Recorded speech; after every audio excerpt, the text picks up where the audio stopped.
Reiki and Zodiac reads for the winter solstice.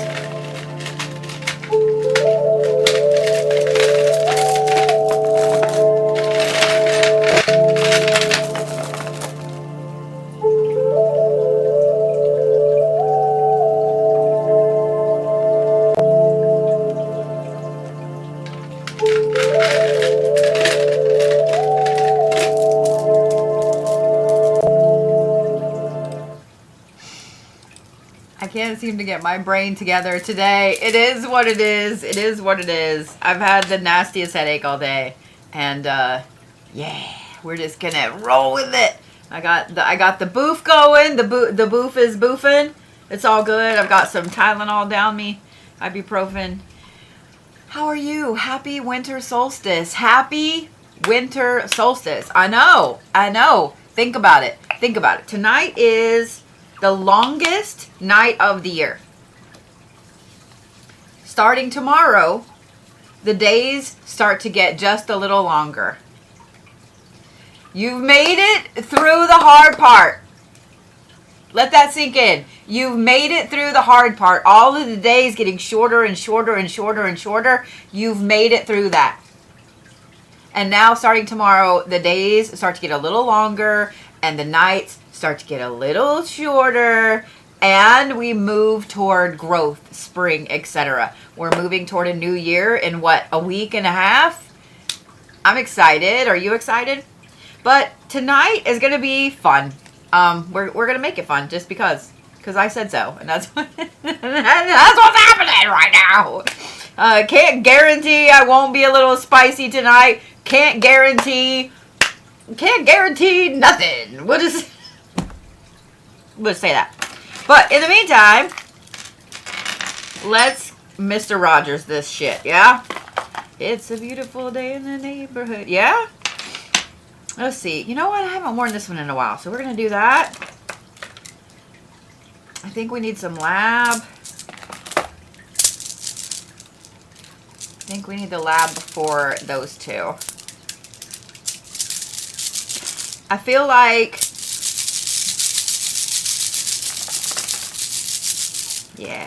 Yeah. I feel like everybody's been having a bit of a rough time. Am I wrong? Am I wrong there? I feel like everybody's kind of been having just a slightly little bit. And I know it's the holidays, and I know that everybody is missing somebody at the holidays. You can't escape it. Oh, that's the paid player that always jacks up the alignment. Let's fix that. I used to do this way before I got online, but I kind of like doing it while I'm talking to you guys, because no, I don't like that one. It doesn't feel right. Oh yeah, that's it. Because sometimes we all just need a moment, right? We all just need a moment to woo-saw. And there's been plenty of times over the last 5 years that I've started Reiki, and then I thought, you know what, I have the wrong bracelets on. And that is the most horrible feeling. I am not going to lie. That is the most horrible feeling when I am doing a Reiki session and I'm like, man, I should have worn this. I should have worn that. And I know y'all have never seen the fun that is my desk right here. This ring is going to fly off. I don't understand why suddenly this thumb is smaller than this thumb. So we're just going to do this. May not fit there either, but we're going to try. I have a ton of bracelets. I have 2 drawers. Like I have an organizer underneath my computer. I have 2 drawers of bracelets. The drawers are like this long. They're this. I have 2 drawers of bracelets. And granted, I wear the same ones mostly, but I switch up some of these smaller ones all the time. I can tell you that when Sass and I go to Tucson, I will be looking for bigger bracelets. I will be looking for more bigger bracelets. So we might offer something just a little different this year. Just saying. Just have that in the works. I'm just going to plant that right there just for right now. But anyway, are we ready? Are we ready? The answer is yes.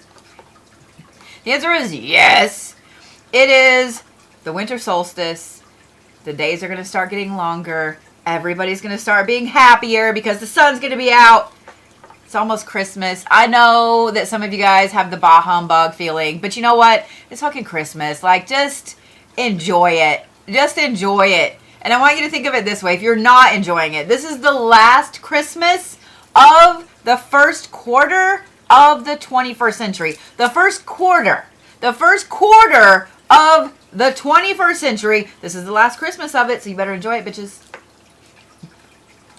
I will quit. I won't, but here we go. Are we ready? The only thing that I require you guys do is take a deep breath whenever I'm doing these hand positions. You are more than welcome to do the hand positions with me. But yeah. 1, 2, 3, 4, go. I don't know how loud this is. Hopefully it's not too loud. Ready? Deep breath.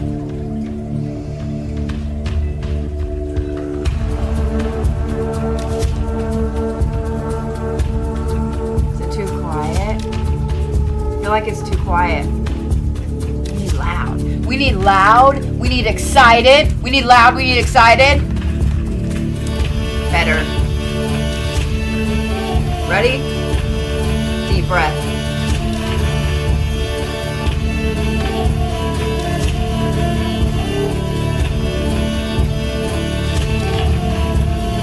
Deep breath.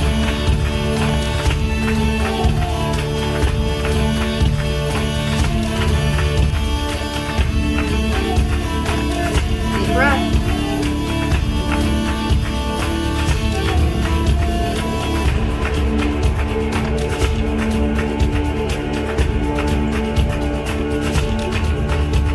Breath.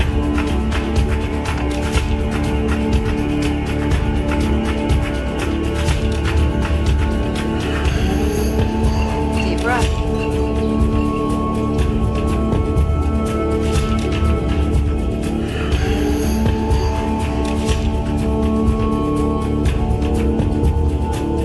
Last one. Deep breath.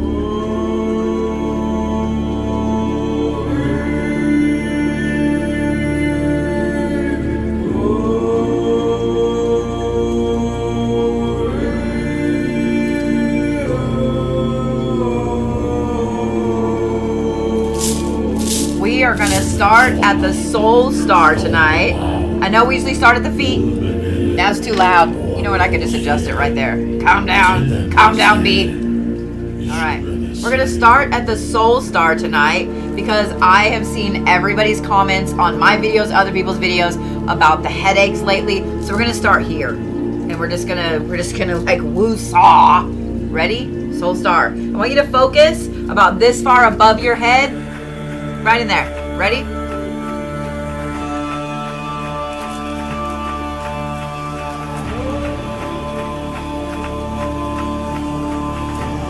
Just breathe.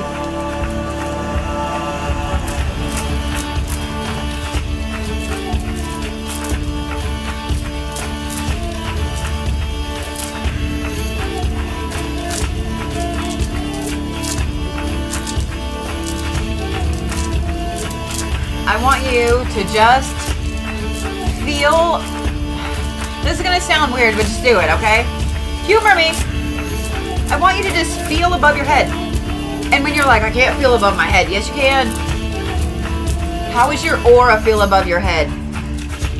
You know how your aura feels. Do you want to know how you know how your aura feels? The same way that you know when someone walks up behind you in line at Walmart. You don't hear them. But you see them. You see them with your aura. You feel them with your aura, right? When you focus, we're going to do an exercise. When you focus up here, above your head, what color do you think of? What color do you think of up here? Not only what color do you think of, do you think that it's little bitty, like a ping pong ball, or do you think it's big, like a melon? How do you feel this is up here? Think about it for a minute.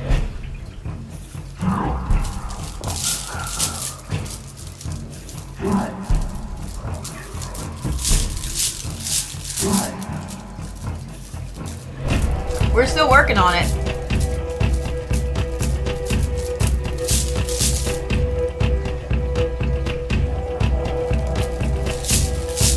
soul star should be about the size of a softball.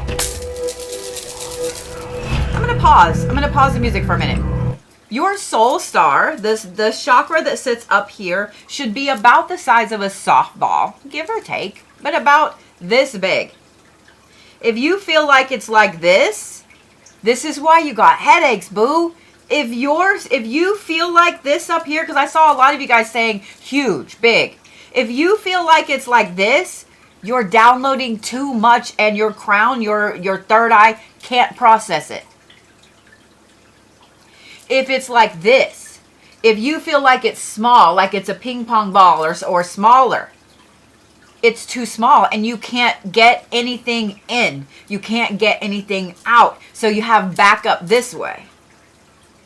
So if this up here is not the size of a softball, here's what I want you to do. I'm going to tell you how to fix it. Okay, here's what I want you to do. And you're going to feel stupid doing it. Okay, just let you know, I've done this for decades now, and I feel stupid doing it. But I guarantee you, you will feel better, okay? I'm going to teach you how to do it. And I want you guys to start doing this every single damn day from here on out. Okay? Clap your hands together. I just want you to get those chakras. Ow. Get those chakras working, rolling, okay? You can press your hands together. You can rub them together. You just want all of these little parts of your hands to touch, right? You want them to touch. You want those chakras activated. So all the blood flow is in your hands, okay? Like I said, clap them or rub them. I don't care. And then what I want you to do is I want you to literally kind of reach up like this. Hold your hands out, reach up, and I want you to grab it. And you will feel it. And I'm going to tell you how you're going to feel it, okay? Because everybody's soul star is different. And I love doing this when I'm doing Reiki in person, when I'm in an event or whatever. If I have several people there, I'm like, come here. I want you to learn how to feel a soul star, okay? It's either going to be cold. Like when you get up here, you're going to feel something cold. It's going to be buzzy, like a little bit of electric. Your fingers are going to be tingly. Or it's going to feel like you literally hit resistance, okay? There's going to be something that you know it's there. Mine personally is buzzy. All I want you to do is hold on to it for a minute. If it feels like it's too small, you can slowly stretch it out like this. You can slowly pull it, just a little bit at a time. You can slowly pull it. If it's your magic, start acting like you're magic. You can do this, okay? If it's too big, all you got to do is just kind of this. Just pull it in just a little bit. That's it. That's it. If you feel like it's over here, you can bring it back. If you feel like it's too back, too forward, too high, too low, it should sit about here. You can adjust this yourself. And if you are anybody that has spiritual gifts, everybody, if you are somebody that is out about in the public, if you work with people, etc., everybody, you guys should be adjusting this on a daily basis. You should be adjusting it on a daily basis, and now you know how. And you can do it yourself. And you don't have to be Reiki certified. And you don't have to know all this stuff. And if you have a significant other or a best friend who is into the woo-woo stuff too, they can help you and you can help them. Super easy. It's super easy. And if you forget how, you can go back and watch this video on YouTube at any time. At any time. That's your challenge. I'm going to challenge you for 2026. I want you to be doing this at least 3 times a week. I'm going to know. I'm going to know. Be magic, bitches. You can do this, all right? Let's move on to the crown. Yes?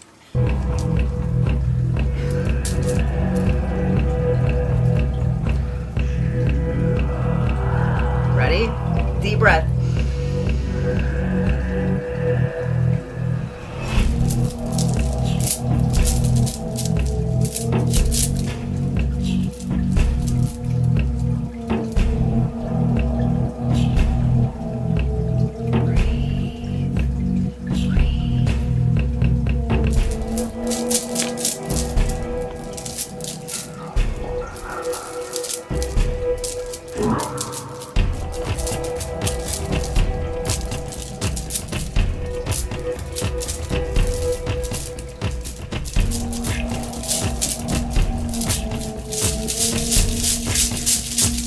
We're not going to work on the crown too much because we just did a lot here. And we're going to do a lot here. So get ready for this. Because out of curiosity, show of hands, how many of you guys have woke up with your forehead feeling weird? Or you've noticed at the end of the day that it literally hurts right here? Just out of curiosity. I'm going to turn it. Are you ready? Breathe.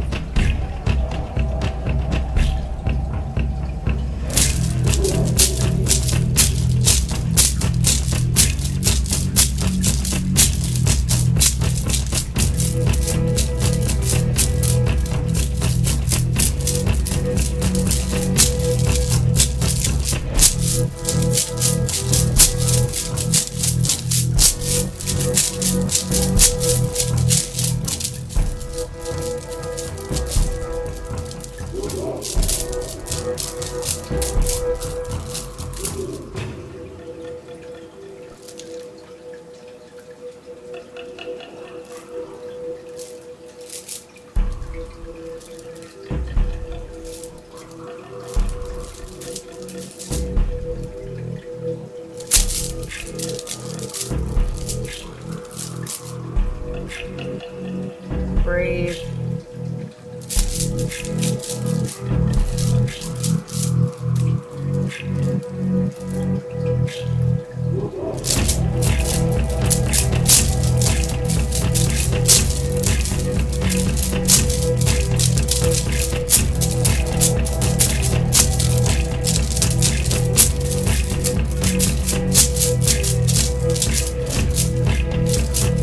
Told you we're going to do a lot of work on the third eye.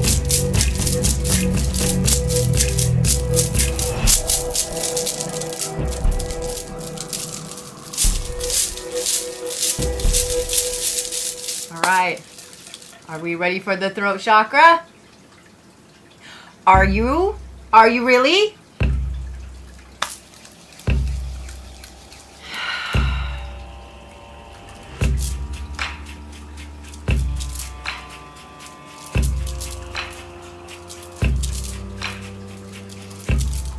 Do an exercise. You ready? I don't care if you're watching on YouTube or TikTok tonight.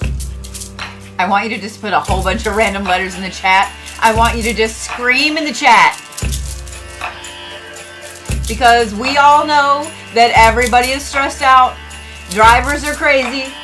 The holidays are always a crazy time.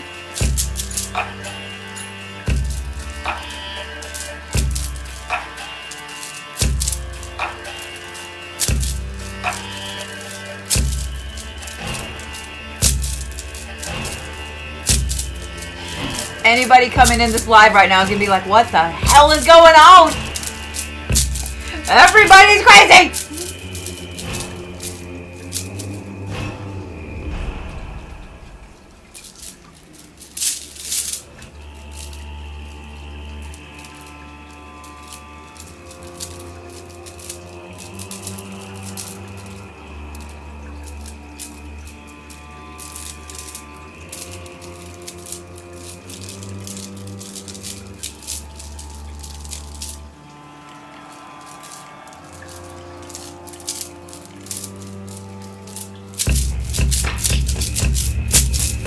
Feel better?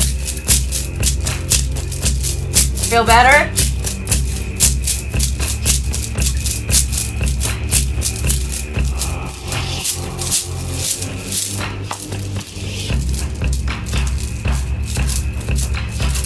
We're going to start to work on the heart in just a minute, but normally I just do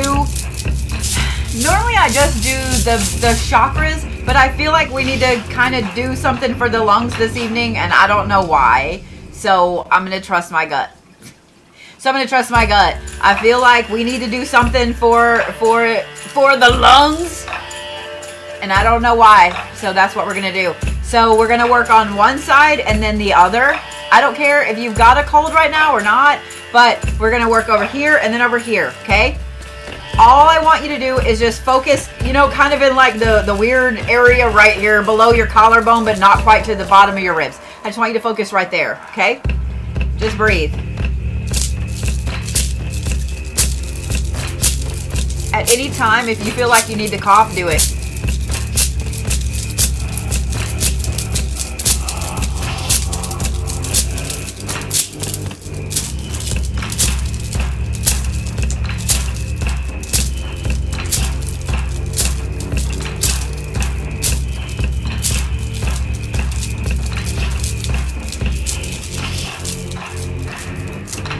breath.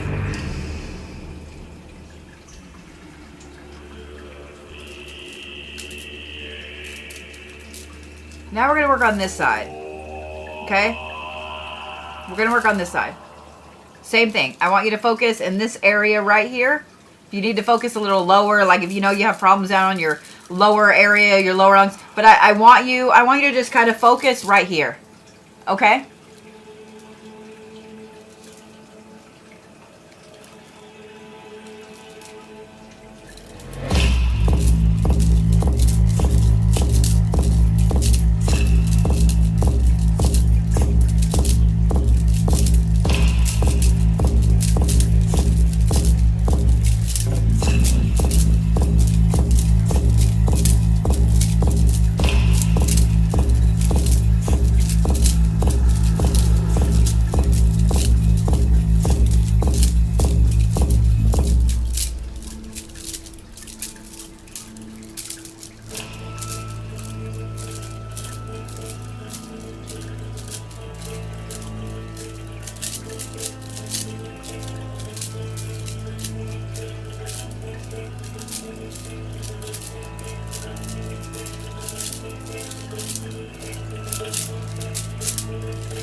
Just breathe.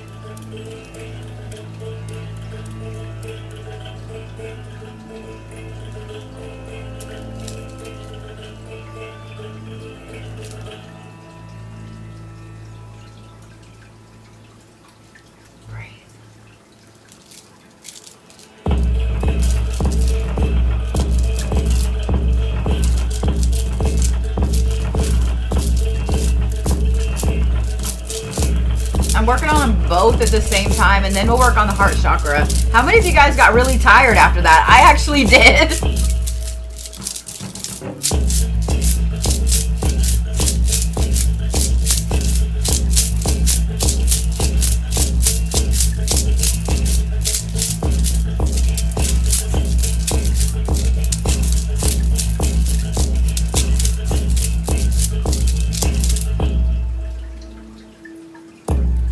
Breathe. That's it. Just breathe.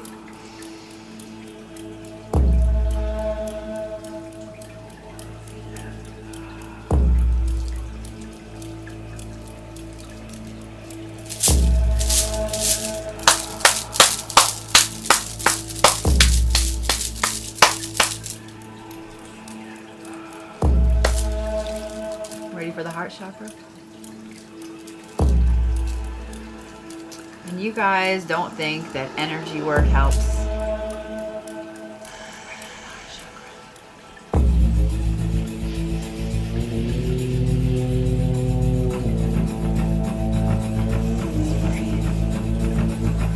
Breathe.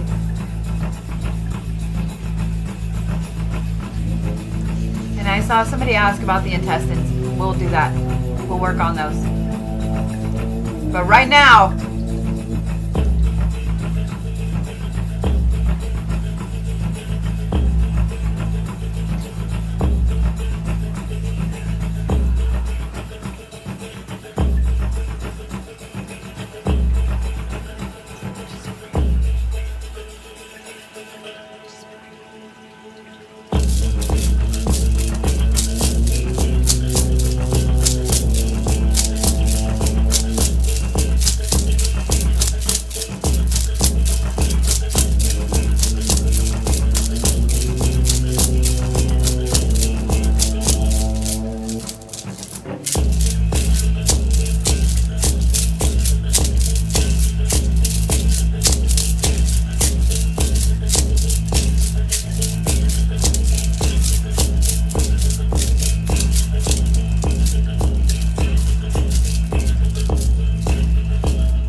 I am so glad that I worked on the lungs. I'm so glad, because a lot of you guys were like, oh my God, I feel so much better. I think it's weird that all of us feel sleepy now, but that's okay. All right, we're going to work on the solar plexus. That's about this far-ish above your belly button. anytime with the solar plexus, this is going to affect your stomach, your spleen, your liver, all of the things right around your waist area, okay? So I'm going to work a little further out than just your solar plexus this evening. So if you guys are having issues with any of those things, I know like my sugar has been crazy, mainly because I haven't been very good. We're going to blame it on where there's popcorn and Queen and cherries. But anyway, we're going to work on that, okay? And then when we move down to the sacral is the small intestines. It is, I saw some ladies asking about female faulty parts. It is those, all of those things in there. So we're going to work on those in a minute. But right now, we're going to work on the solar plexus, about this much around your waist, okay? And before anybody asks, yes, this is perfectly safe if you are pregnant, okay? But, ready? I want you to just focus above your belly button, okay?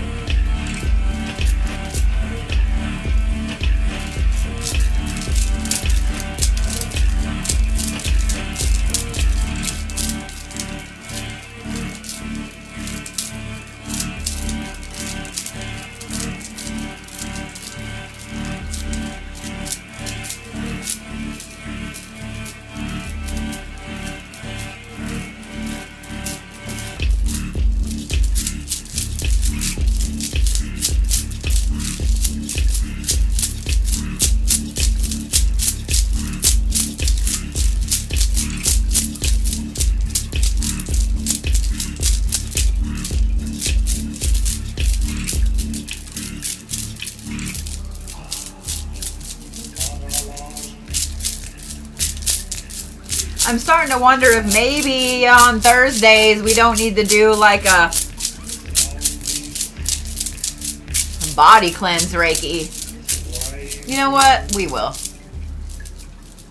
It won't really be a body cleanse, but I got you. Now with this next part, I'm not done right here with the solar plexus yet. I want you guys to focus on your sides, like about where your kidneys are. Now, if you're going to be a part of this, you've got to promise me that you're going to drink some actual water. Not tea, not pop, not anything else. Actual water, okay? Because I know a lot of people have kidney problems.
Working on those. You need to take a potty break, you can. Here's the thing, you guys can watch this on YouTube at any time.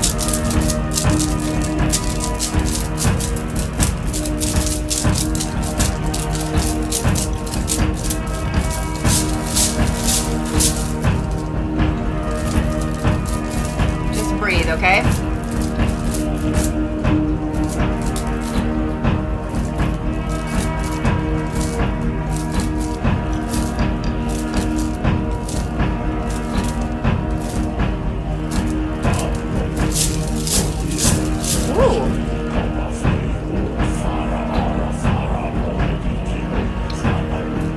Now we're going to work below the belly button. Okay, so about this far below the belly button, all the way down, we're going to work on the sacral chakra. We're going to work on reproductive organs. We're going to work on the lower intestines. We're going to work on the colon. All of the fun poopy poop shit. But we're going to work on those. Okay? Let's boot the hair back up, yeah? We're going to work on those. This part right here can make you uncomfortable. Usually when I just do this and I'm working on just the sacral chakra, that's a little different because I'm only working on that chakra. So if I'm going to work on the entire lower intestine and that area right there, I just want you guys to know it's going to make you uncomfortable. It's going to make your guts feel like they're shifting around. Those of you ladies that have been pregnant and you felt the little baby flutters, it's going to feel like that. There's going to be some discomfort. There's going to be some movement, and you need to drink some water. Okay? I'm just letting you know before we start.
Let you guys breathe for just a minute.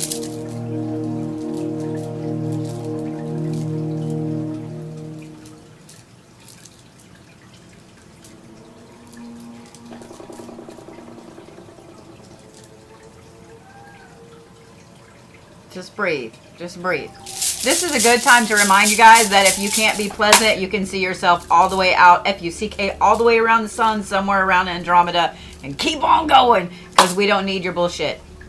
If you can't be nice, then you can kick rocks. There are so many other places on TikTok, YouTube, etc. that you guys can go and act like that. If you want to act like juveniles, go be in some other juvenile live stream. This is not the place. For those of you guys that are commenting back to the trolls or whatever, just know that my moderators screenshot their comment and their troll account. And baby, just because you're hiding behind a troll name doesn't mean the energy can't reach out and touch you, because you put your energy into that wonderful little keyboard. So just know when you see a frog coming by your house, that's me, boo. I'll see you.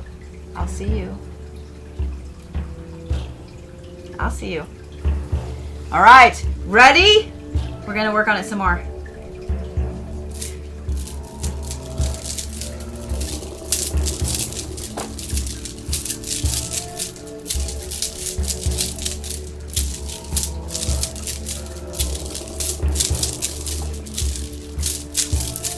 How many of you guys kind of feel like I've been beating your guts up?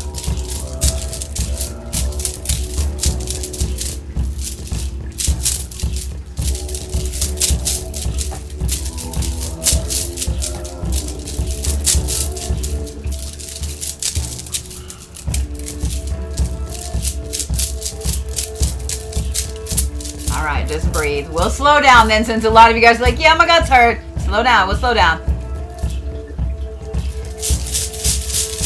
We'll slow down. All right, we ready for the root chakra? You ready for the root chakra? The answer is yes. We're just gonna throw that on there.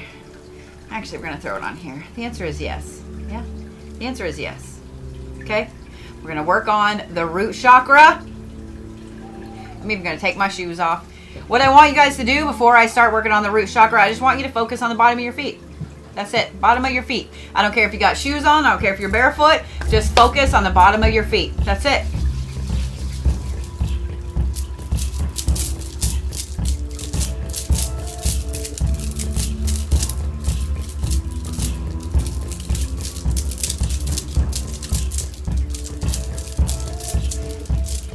I just saw the comment that somebody's cat was like, and I have to go poo-poo.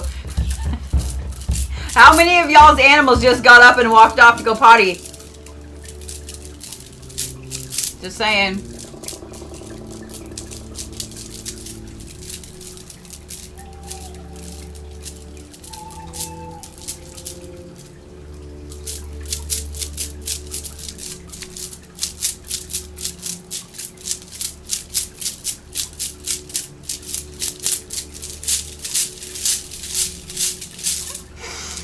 If y'all's animals have the toots, I apologize.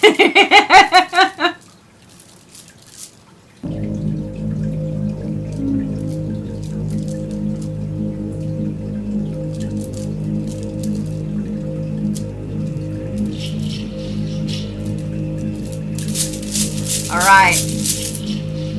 It's the winter solstice. It's the winter solstice. What is it that you are leaving behind? What are you leaving behind in 2025? What is it you're leaving behind? All of the things, all of the bullshit. What are you leaving?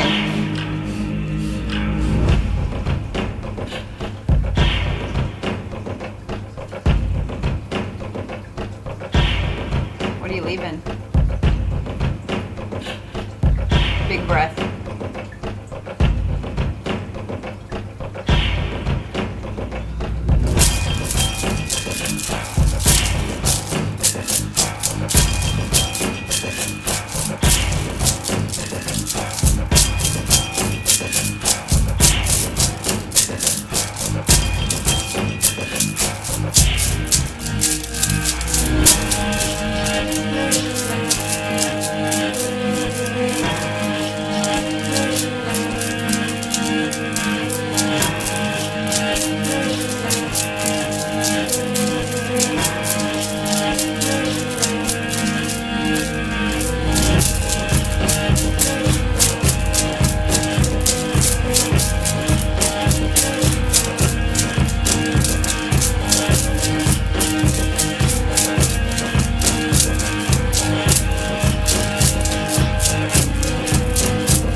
To all the new followers, all the new subscribers over there on YouTube, those of you guys that are liking and sharing the video, I appreciate you guys so much.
want you guys to just breathe. Just breathe, okay? I came across a YouTube video earlier, just a short, and the guy was saying that there's somebody in your life, I'm going to repeat it, not verbatim, but he said, if there is somebody in your life that is trying to drag you back to the old you, they need to kick rocks. Let that sink in. If that is you trying to get back to a previous version of you, you need to have a serious talk with yourself about why.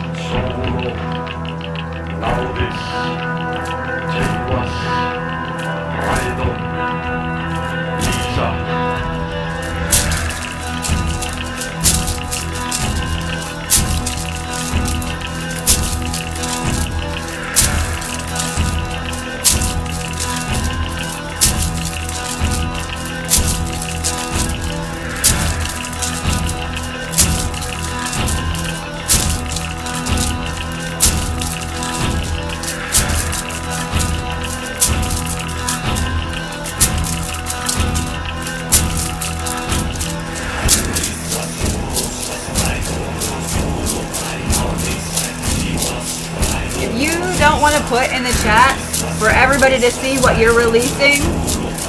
0. Put zeros. There's a reason that I want you to put it in the chat, even if it's zeros. The act of putting it out there makes it real. It gives it a voice. When you're watching it go off the screen, let it go.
Drink of water, get you a drink of water, because I need a drink of water.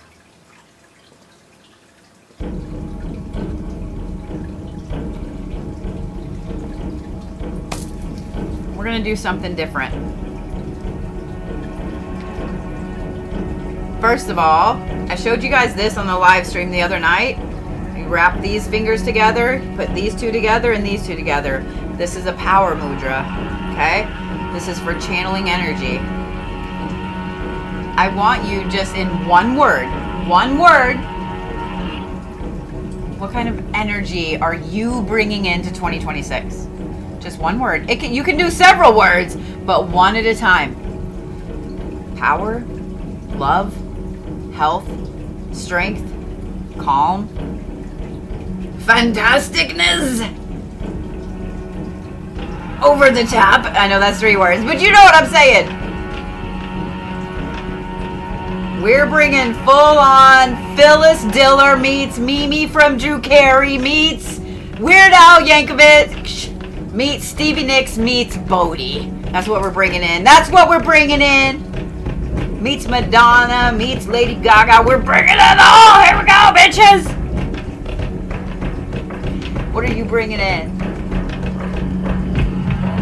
What are you bringing in? Breathe. You ready?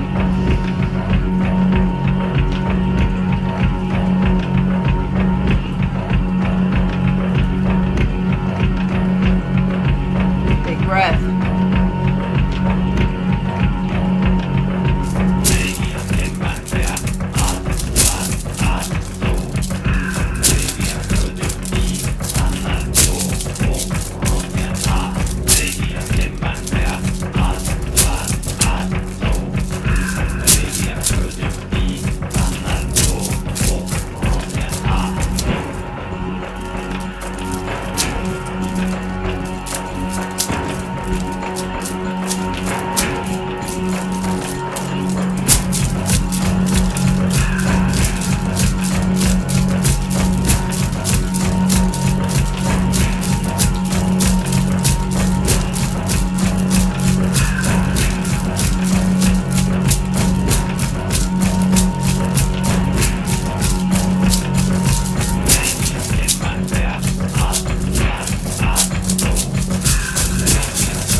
Are you breathing? Is your heart thumping? Mine's thumping. Mine's thumping. We've been going about 45-ish minutes, 45 minutes. And I'm going to go ahead and kind of slow down and let everybody breathe a minute and all of those things. And I know that some of you guys immediately are going to do the skedaddling. But before you leave, I want to tell you something, okay? Before you're like, oh, she's done doing the hand thing, I'm done. First of all, you can watch my Reiki sessions at any time on YouTube. And second of all, dude, you're a magic bitch. Stop acting like you're not.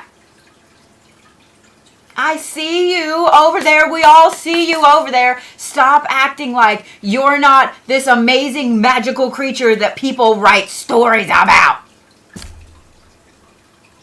Don't make me and Sass right over there because we will. Start being the magical bitch that you are. I don't care what you look like or who you are, where you came from or whatever. Stop acting like you don't matter. Stop acting like nothing you do matters. Stop acting like you're not a piece of magic that is real, human, tangible. Stop acting like that. If you need some besties to tell you that you're a magical bitch, you got me, you got Sass, you got Scarly, Christine, Donna, Leanne, Denise, Brandon, Brett. I know I left somebody out.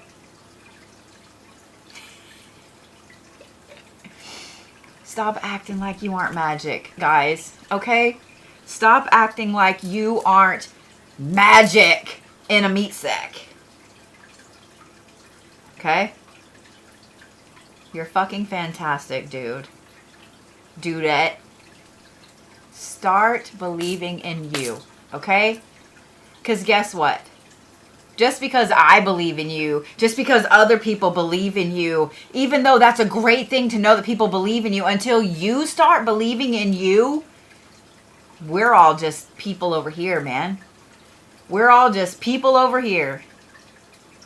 You need to believe in you. I haven't said this in a long time. Are you guys ready? I used to say this all the time, and I had to start repeating it to myself because I forgot it. You are the prize. You are the prize, bitches. You are the prize. I'm so sorry that this shitty world ever made you feel otherwise. But you are. You are 100% the prize of all prizes, my friend. Don't let anybody take that away. Because they don't deserve the prize. You are the prize. When I first started on TikTok, that was one of the main things that I would say to everybody, every single live stream. You are the prize. And I'm going to tell you guys that sometimes it's hard. I understand. It's hard to think that way all the time. And I know fake it till you make it, and say your affirmations in the mirror and go to bed with good frequencies on and so on. But man, I know sometimes it's fucking hard. Sometimes it's hard. You look in the mirror and you just feel down and you got bags under your eyes. You're like, oh, I look like shit today, or oh, I feel like crap, or the world has just beat me up today. I understand. I get it, man. I'm in the same damn boat. I might put on the makeup, on the war paint, and make a good face and do the things. But, man, there's sometimes, like, I don't feel like it. I'm just saying. I know you don't either, bitch, but you are the prize. You are the prize, my friend. Okay? And if anybody ever wants to tell you otherwise, you just send them this way, because I got a moderator group full of Tauruses and Cancers and Geminis, and they will set them straight. They will set them straight, hurt their feels.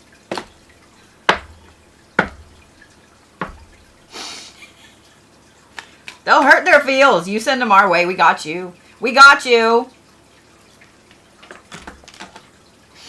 Are you guys ready for Zodiacs for the winter solstice? I'm going to pull out these cards. I haven't read publicly with these cards yet. This is a new deck I got. And I'm not going to read... they're not going to be technically a part of the read for you guys, but they will be how the rest of your winter is going to go. This will tell you how your winter up into the spring equinox will go. Okay? At any time during this live stream, or if you come back and you're watching on YouTube and you're looking at the comments, at any time, if you guys want to put something in the chat just to uplift somebody else, please do so. If you needed to hear something today, or when you were at your lowest and nobody said it to you, maybe somebody else needs to hear it. So put it in the chat, okay? Just like always, we're going to start with Capricorn. And guess what season it is tomorrow, bitches? Capricorn season. I know today is still Sagittarius season. I haven't forgot about y'all. We have not forgot about you Sagittariuses. Tomorrow's Capricorn season. Are you ready? Are you ready? If you missed my Sunday sermon this morning, shame on you. If you missed my Sunday sermon this morning, it's up on my YouTube. It is on my agenda for the week to get them all uploaded to Spotify so you guys can listen while you're out and about doing the things and the stuff. And before a lot of you skedaddle, I see a ton of y'all have already skedaddled, but if you guys, Capricorn's really 3. All right. For those of you guys that are still here, I do have some live streams up for Christmas Eve and for Christmas. I'm always on Christmas Eve in the evening. I'm always on Christmas in the evening. And I've also got my New Year's Eve up as well because I'm not a partier. I'm not a drinker. So, and I know that a lot of you guys don't have anybody. Well, bitches, you got me, and you are invited to Christmas Eve and to Christmas and to New Year's, and you can't say no, because if you ain't got anything else to do, guess what? I know you got a phone because you're listening to me right now. So you have a date with all of us. Just saying what I'm saying, Capricorns. Sagittarius, Cancer, Taurus, Gemini, Pisces, Aries, Scorpio, Libra, Leo. Who did I forget? Cancer babies. You don't have an excuse. You don't have an excuse. We're going to ring in the new year together. Are you ready, Capricorns? Libra. Did I forget Libra? All right. Are we ready? We ready? We're going to start with Capricorn. We're coming into the year of the horse. And I'm going to tell you what. I didn't pay attention to the Chinese Zodiac. And if you guys have not watched me, or if you're new to watching me, I am a practicing shaman. I do a lot of traveling. I do a lot of energy work, obviously. But I do a lot of traveling and petitions and so on. And I kind of was like, you know, I need to figure out, like, do I need to do this, offer this as a service again? Because I haven't for a little while. And then I saw that it's the year of the horse. And if you guys, we're coming up on the year of the horse. And if you guys don't know why that is important, because my totem animal is a horse. What gets me back and forth to the astral is a horse, bitches. So I took that as a sign. So it's on like all the Donkey Kongs next year. So make sure you follow me everywhere, okay? Ready? Capricorns are like, bitch, I know you have our cards. Ooh, the Capricorns have the Poet of Avalon. This is fame and pride and stagnation. So let's see. The Capricorns had 3 cards, which I don't think means stagnation, because that's a lot. So at the very bottom, you have learned the truth. Speaking of that, did y'all see the video of the guy on the ski lift with the owl that comes up and just lands on his back? First of all, ow. Is that real? I want to know if that's a real video or if that's AI. But have y'all ever actually seen talons on an owl? Have you seen that? Have you seen talons on a bird of prey? I live in Oklahoma and I've seen it a lot. Ow. Then they have happiness. I'm down. And on the very top of it, they have overcome fear. Oh, why do these cards already need to call me out on my bullshit? Capricorns, this is going to be a fucking solid week for you. It's a solid week for you in that you feel like your normal self. Now, Capricorns, when I say normal self, this is not the stagnation does not fit here, okay? So this is fame and this is pride. Now, here's the issue, Capricorns. A lot of people want to see you this week. Yes, they do. A lot of people want to see you. A lot of people want to hang out with you. I know some of you guys are like, I don't want to go to my family's house or whatever. Go. Yes, you do. Go. Okay? I'm going to call you on your bullshit right now, Capricorns. Go. The overcome fear. Learn the truth. Wisdom. Happiness. Fame, pride, etc. Capricorns, you are full on Capricorning this week. The first week of Capricorn season is bringing you in all of the energy that people love Capricorns for. That hardcore, funny ass, bitch that you are. You know exactly what I'm talking about. You know exactly what I'm talking about. The Capricorns bring in that super grounding, let's get this shit done, we're not sitting still anymore type of energy, which is exactly what is needed going forward from this winter solstice toward the spring, going from 2025 towards 2026. Capricorns, this is also a week where there's going to be a lot of truth bombs that hit you. A lot of these are going to be internal, okay? Because that is the bottom card right here, okay? Is learn the truth. So a lot of these are going to be epiphanies for yourself about either things you need to let go of, things you need to be doing, things you need to be not doing, or whatever. A lot of these are internal epiphanies. Am I saying that there's not going to be some things outside that come into your realm of being? No, because there are going to be. It's going to be a week of epiphanies, basically, Capricorns. But the thing about this is it's going to help you to not only overcome a whole bunch of fears that you've been holding on to, but just happiness. Just happiness. And when I saw that happiness card come out, I know that other Capricorns, when I say this, because if you guys don't know, I'm a Capricorn. But if you guys have a Capricorn in your life, I want you to just pause. And Capricorns that are listening, I want you to just pause. And I want you to honor. I want you to answer this question honestly. Have you been happy this year?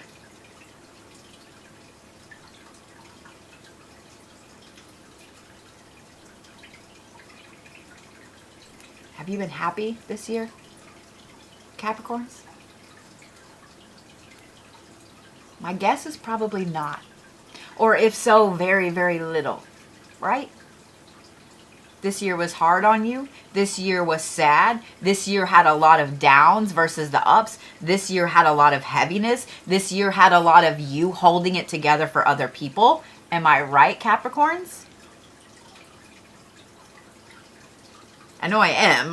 So I'm just saying.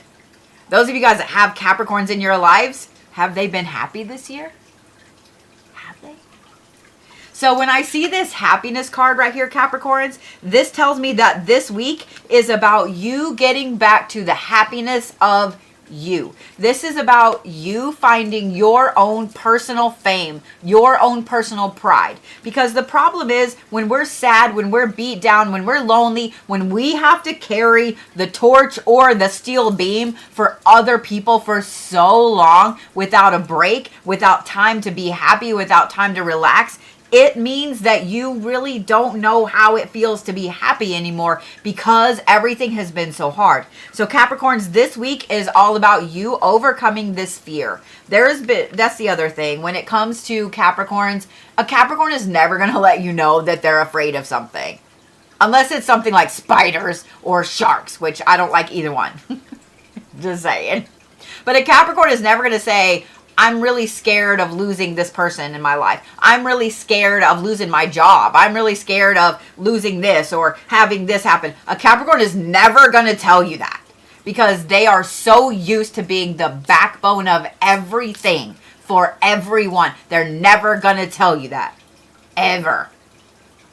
So Capricorns, this overcome fear card, this is you finally getting over that hump of the fear that's been holding you back. This fear that has kept you kind of down and a little quiet all of 2025. It's going to be a huge release. So those of you guys that have Capricorns in your life, just know that this week when they get a little goofy and weird, or they're like, oh my God, I need to go have some car bombs, and they don't drink, maybe be their DD, but I'm just saying, like when they kind of go off the rails a little bit this week, this is why. This fear has been holding them back for a long time. Capricorns, this weekend, I would say probably from Christmas all through the weekend, y'all are just happy. Y'all are just happy. I don't know if it's because the stress of the holiday is over. I don't know if it's because we're heading into a new year. I don't know what's going on. But all of y'all are different, but still same. You're learning the truth about you. You're learning the truth about what it is that you actually want to make you happy. And you're letting go of some fears. The only thing I'm going to say, Capricorns, is because of all of this giddiness, don't go too far off the rails because it is a holiday week. is a holiday weekend. We all know that the popos be out. So if you're going to go do some stupid shit, have a driver. We don't have bail money for all of you because Capricorns don't do anything half-ass. So if they're going to get in trouble, they're going to get in all the trouble, okay? So maybe Capricorns have a responsible person with you if you decide to go out this weekend. I'm just saying what I'm saying. Capricorns usually are the DD, so whenever they let go, they let go. But Capricorns, this is going to be an amazing, solid week for you, and people are not going to know how to handle you this week because you're going to be like back to the powerful Capricorn that you are. I'm ready to see this card right here because this is the energy for the Capricorns from the winter solstice all the way to the spring equinox. If this is not the epitome of the Capricorn, I don't know what is. And this is the loyalty card. But what I want you guys to look at is the dog. Look at the black dog on there. That's a hellhound in this deck. I just want you guys to know. Capricorns with loyalty hellhound energy.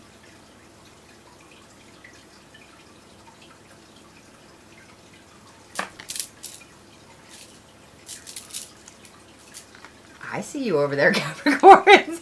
I see you over there, Capricorns.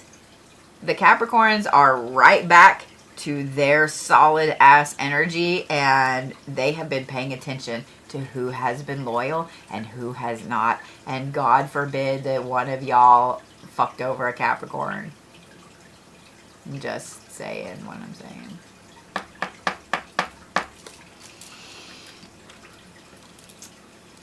Damn.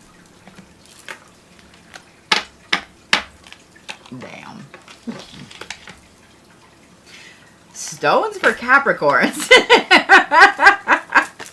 Capricorns coming out swinging. Actually, they didn't come out swinging. They came out with the box of dynamite. Like, they just blew this out of the water right to begin with. Stones for Capricorns.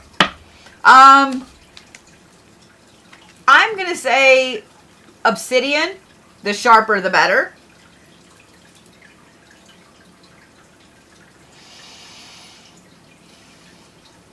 I want to give you guys like 9, and that's not going to help. And then Christina's going to be giving me dagger eyes over there. Sharp obsidian. And citrine. Citrine. Obsidian and citrine. And I know every Capricorn already has those stones. Because one is for protection and cutting the fuck out of a bitch attacking you. And the other is for money. I already know every Capricorn has those stones. All right, totem animal for Capricorn. You know, we started talking about it and you had it in your cards. I'm going to give you the owl. I'm going to give you the owl. Y'all are the owl, Capricorns. Fitting.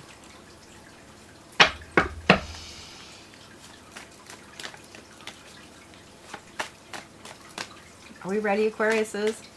Aquarius! Are we ready?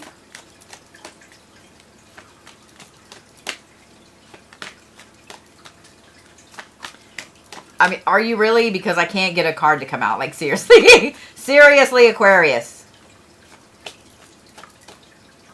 That took a little bit. And that was a very hesitant card. And I saw what it was, but unsure what I think about that. Unsure what I think about that, Aquarius, that it took a hot minute for your anchor card to come out. We shall see. Well, okay, that one came out the top. Interesting. Aquarius, before I turn your cards over, I find it interesting that A, it took a minute for your anchor card to come out. B, the other two cards that explain the anchor card came right out like this. And C, the other card that is how everything is going to be, the mood of your energy from now until the spring equinox. That came out the top of the deck, not the side. That's a lot of wonky things going on. You have the Prince, which is the forgotten adversary. This is sorrow, loss, valor, and serendipity. And then the first one that you had come out, okay. eternal charisma. The roses caught my eye.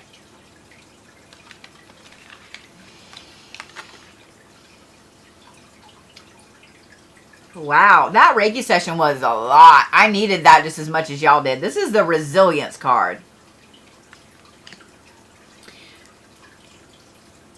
I know it took a little bit for your anchor card to come out, and that is because of the serendipity. I don't think that this is a sorrowful week. I don't think this is a week where you guys are worried about lost valor. This is serendipity. Serendipity takes a little bit to actually hit. Because if serendipity hit in the moment, there wouldn't be the need for serendipity, would there?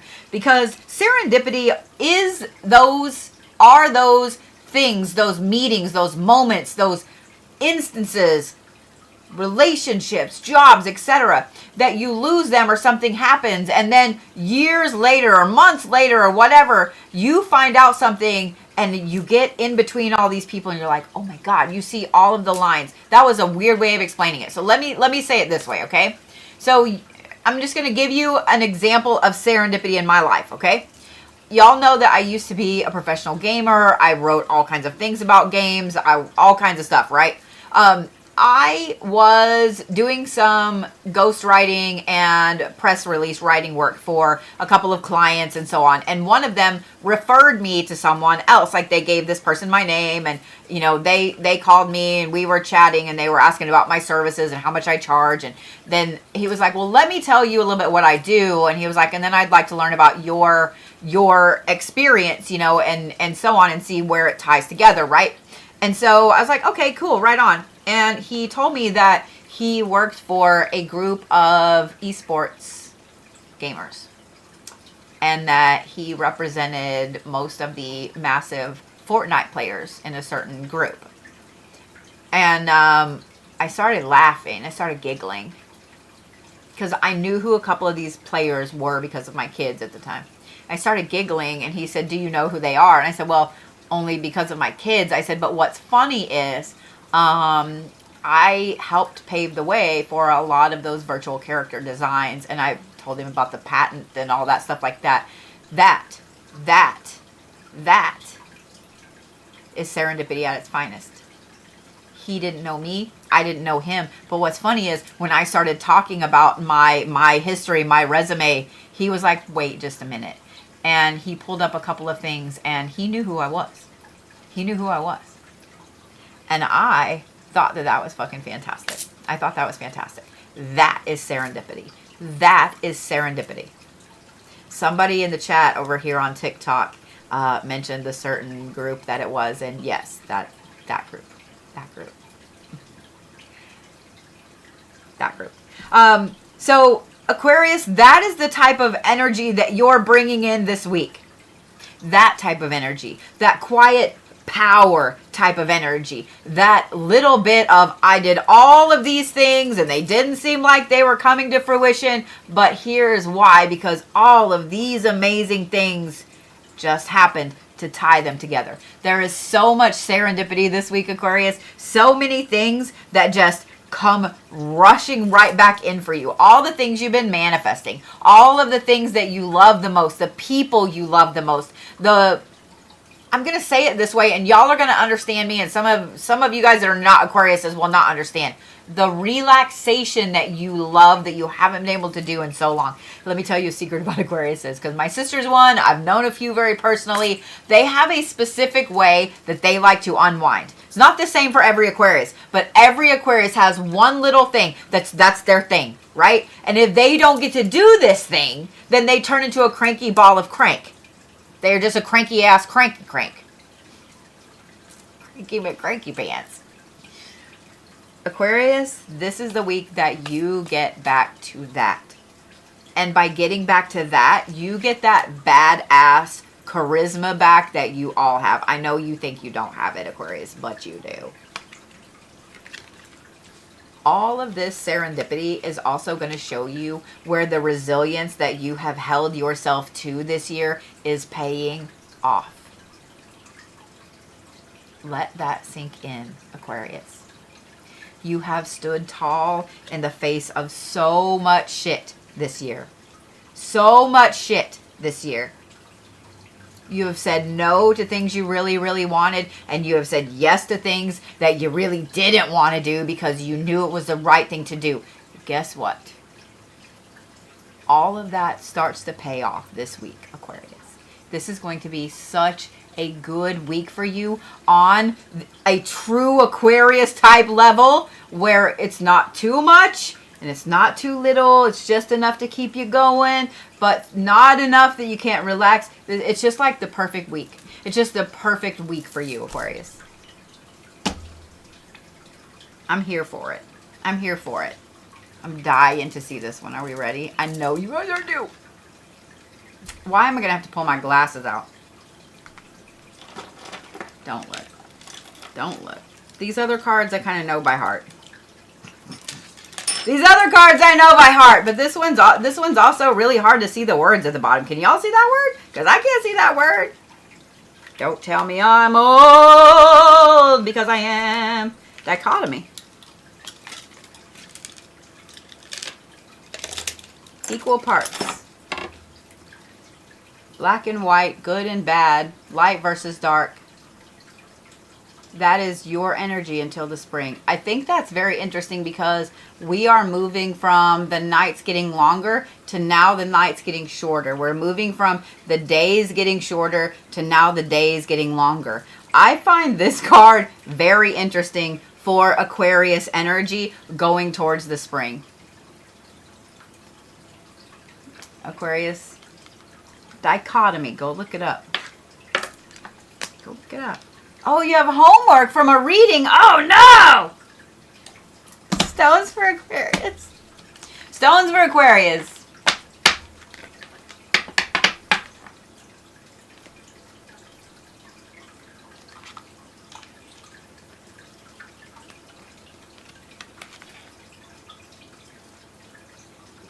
It's the weirdest text message on my phone. Okay. Sometimes this number, that phone number is out, and sometimes I get very odd text messages, and that one's okay.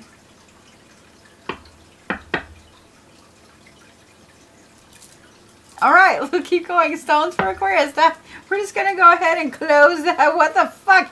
All right, stones for Aquarius. Amethyst and lapis. Amethyst and lapis. Some of y'all, amethyst is your birthstone anyway, so you were like, yeah, amethyst and lapis. With the amethyst, the darker the better, Aquarius. The darker the better. The very first thing I thought, I'm just gonna say it. Y'all are the raven. Y'all are the raven, Aquarius. Just kind of paying attention, still happy, still loud, still got your peoples, but still happy to not have your peoples when you don't need them. Every witchy Aquarius in here was like, yeah.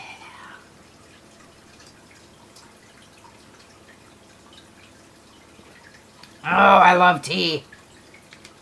I'm going to be up all night. I'm going to be up all night. It's so funny. I can drink coffee really late at night and be fine. Tea, up all night. Yay. All right. Where's my Pisces friends? We got to get this show on the road. Otherwise, we're going to be here all night reading. Where's my Piscesians? Make sure that you guys are following me everywhere. Make sure you guys are following your favorite creators everywhere. But me in particular, if you are not following me on YouTube, you should do so. Christmas and New Year's, I'm going to do a couple of really, really big giveaways. And yes, you do have to be following me on YouTube and TikTok. If you follow me everywhere, that would be awesome. But YouTube and TikTok specifically. And this is really good shit. Like, you don't want to miss it. Especially if you're a horror movie fan. You don't want to miss it. Alrighty. All right. Ooh, the Lady of Mask. This is reclaiming yourself. It's surface appearance. It's reinvention. I see you, Pisces. Finding love. and passion. What the hell, Pisces? What? Okay, Pisces. So let me talk to the Pisces that are already involved, that have a significant other. Okay, be just okay.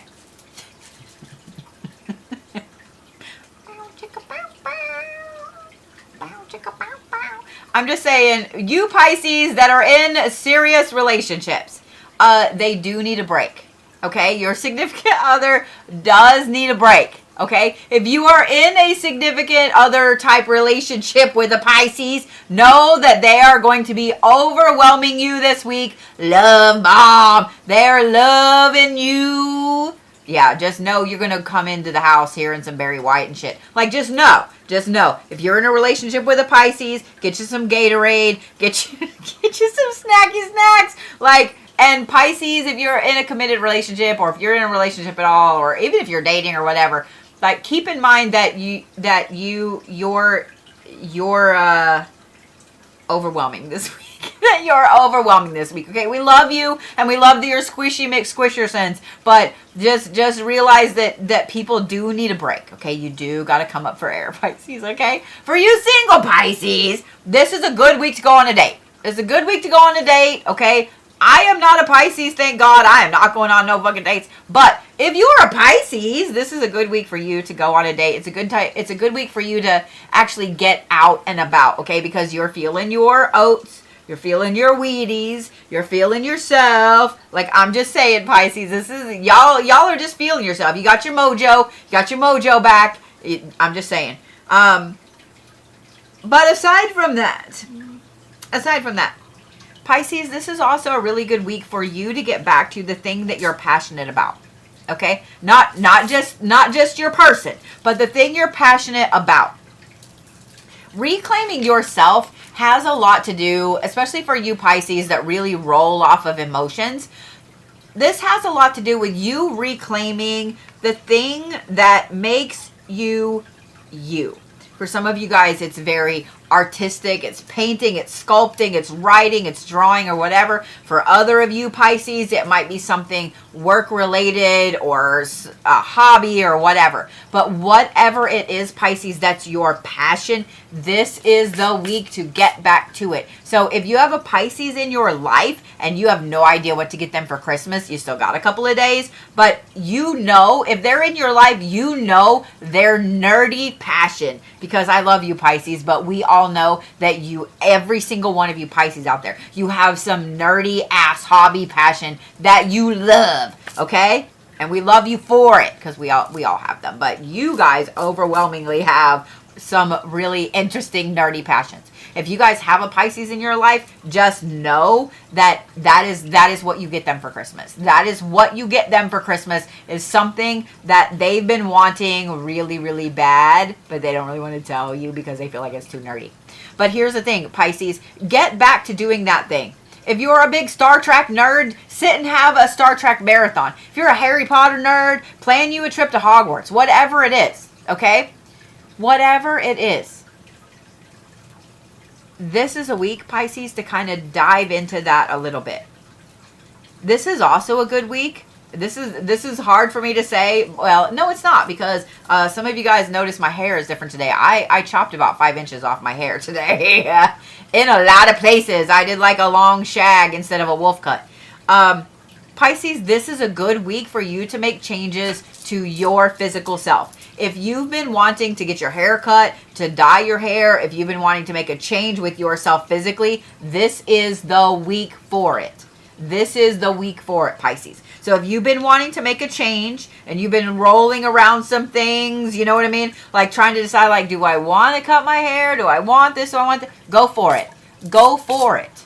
Okay? This is the week. This is the week. I love that some of you guys are like, I'm getting my hair cut tomorrow. Pisces, this is the week. This is a great week for you. Because here's the thing, I know more than a few Pisces, and I know that y'all, this fall has been really hard on you. It has been. Every Pisces I've known has had a ton of self-doubts. They've had a ton of just like, I don't know why I feel the way I feel. Like, they've just been down. They've just been down. This week, Pisces, you are totally feeling yourself, and all of us are here for it. All of us are here for it, because when a Pisces is happy, everybody else in the room is fucking happy. It's a good week, in other words, Pisces. Just like I said, go easy on your significant other. Have some snacky snacks, some Gatorade, some whatever, you know, some liquid IV, whatever. Are we ready? Are we ready? Stability. I love that, Pisces. I love the red in this card, especially with the passion card right here. This is stability. This is stability. Not a word associated with Pisces. No, I'm just kidding. But I know that it's something that a lot of you Pisces need really badly. And if that is your energy from now to the spring equinox, I think anybody would take that. Stones for Pisces. Now, I'm going to give you two. They don't look great together, but this is going to be a very powerful combination for you guys. And if you guys have a Pisces as your significant other, I'm going to apologize in advance, because I'm going to give you carnelian, and that is one of those kind of stones. But carnelian will also help you with that creativity, with that passion. Get back to that, Pisces. The other one I'm going to give you is blue kyanite, because you guys also might need a calm down stone this week. But blue kyanite is also fantastic for several other things too. So I'm going to say blue kyanite on what you're taking in on your left side over here, and carnelian on your right side. Or, I mean, if you want to pull in some of that passion and creativity, then on your left. But you guys are the tiger this week. You guys are the tiger. Roar.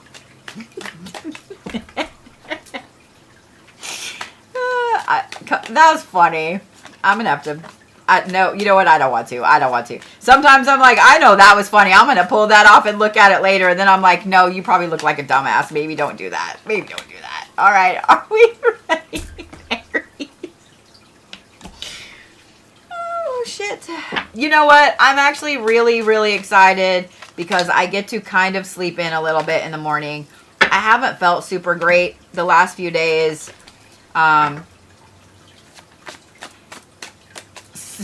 Some of you guys are going to understand when I say this. I was talking to Sass about this. In the last 3 days, 2 different nights, I have slept straight through the night. And that is not normal. Okay? I'm diabetic. I drink a ton of water. I'm always up to go pee at least once. But I have been so exhausted. I've had y'all are all going to understand this. I've had the headache. I've had the stomach problems. I've had the headache. I've had the words not working. I've had the eye twitch. I've had, like, I literally have felt like somebody has hit me in the head with a hammer this week. The headache has been so bad. And the exhaustion. All of those things. I haven't been running a fever, knock on wood, like some other people that I know. I've had some friends. My new girl that I just hired, she was running 101-degree fever earlier this week, and so on. So I know when I sleep all the way through the night that I'm getting sick. I know. I'm froze up on TikTok. That's fun. We'll just wait. No pressure. No pressure. There we are. But I know that a lot of you guys have been sick, so I'm ready for this crap to go away. So the fact that I get to sleep in the morning, I'm like really excited about it. I'm like super excited about it. Are we ready, Aries? That's why I'm doing this tonight. That's why we're this. Here we go, Aries. You guys have Hades, which is equality, wisdom, inevitability. Okay. Then you have the damn Destiny card, Aries. Destiny card? And happiness. I am down. I'm not going to lie. I was a little nervous because Hades is not a destiny type card that you want, right? You don't really want to see the lord of the Greek underworld with inevitability and then destiny. Like, you know what I'm saying. You don't really want to see that, right? So I was like, okay. But to have happiness after it actually makes me really happy. So Aries, you're going to be a little more serious this week than normal. Instead of your outward, outgoing craziness that you normally have, you're going to be a little more reserved. You're going to be a little more calm. I'm not saying you won't be overboard because you're an Aries. Like, I'm not saying you won't be overboard because we know you will. But you're going to be a little more calm. Okay? For those of you guys that have Aries in your life, you're going to be like, are you okay? Like, did I do something wrong? No, it's not you. It's just they're processing some stuff, but they don't know what they're processing. So when they're like, I don't know, my brain's just in left field, just know that they really don't know. Okay? They really don't know. There's a lot of things, Aries, that you're going to be processing with the inevitability of a lot of things in your life that have led up to now. Because this tells me that every single one of you, Aries, over this Christmas week, there's a lot of decisions that you need to make. 2 big ones specifically. And with these, you already know what it is that you're going to choose. And you already know that it's going to hurt some people when you do it. But this week is going to be a lot of looking at the inevitability of life that has got you to where you are right now. Does that make sense? I'm one of those people that I do believe in destiny, fate, whatever you want to call it. I believe that things are set. I really like the idea of the fates weaving, with thread on their loom. I like that idea. I am not a person that believes that fate is set in stone because I believe that fate is fluid. I've watched in my life, like I'll be 49 in less than a month. And I've watched in all those years so many people that were on this trajectory over here and they pulled themselves off to go over here. And they may have taken this long side quest, but they've always come right back here. They've always come right back. If that destiny was set in stone, they wouldn't have been able to go off on this, right? Or maybe you could look at it that it was set in stone and that's why they got pulled back. But Aries, this is one of those weeks where you guys are seeing where there have been so many things in your life that were inevitable. At the time, they seemed like the most horrible things that could happen. Or the best things that could happen that turned out to be horrible or whatever. But you're going to go back and be kind of sitting there like, oh yeah, that's why that happened. And if that hadn't happened, then this would have. Like, you guys are going back and seeing all of these things that were inevitable for you to be where you are right now. Okay?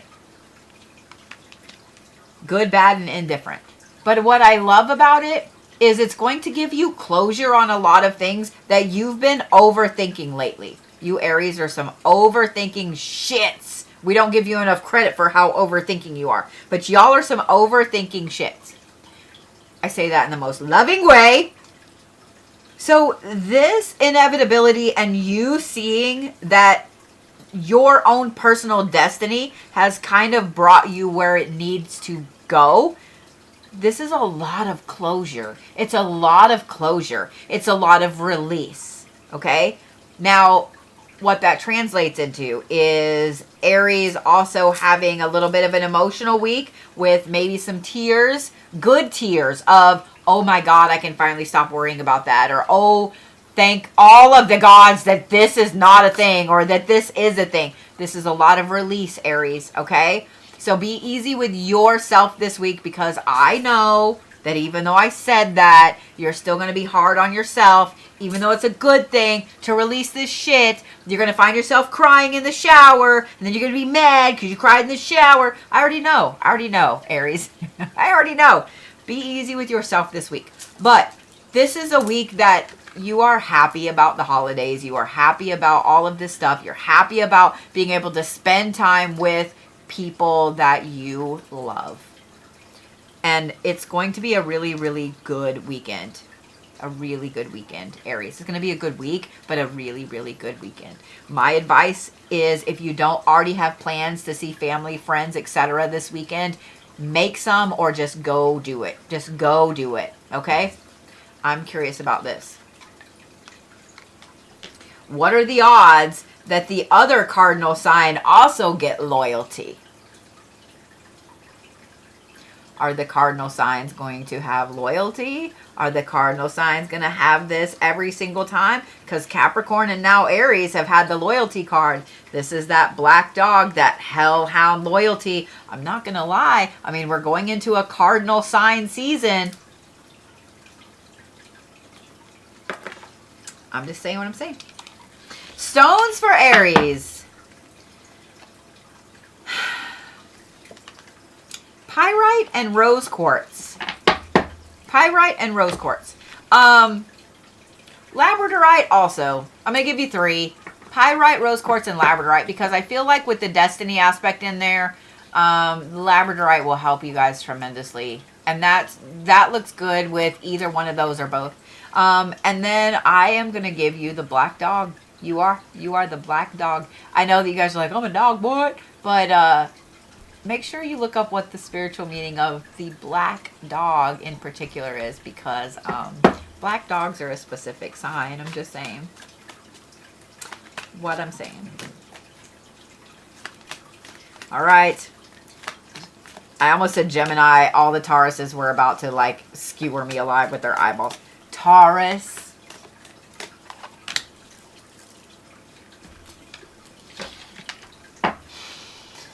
Ugh. Oh, that's the other symptom. The stuffy nose. This stuffy nose shit can go kick rocks. I'm done. I'm done with it. I'm done with it. Woohoo. Okay, Taurus, calm down. Calm down. All right. Do you ever hear yourself say something and then think, what the fuck just came out of my face? Because that's how I feel right now. All right, you guys have Osiris. This is commitment, acquisition, responsibility. This is a very, very powerful card. It's a very light card. It's a very on the side of truth and justice type of card. Okay.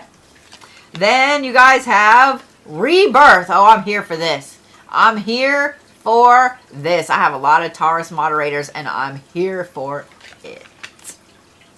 And then you have creativity. Okay.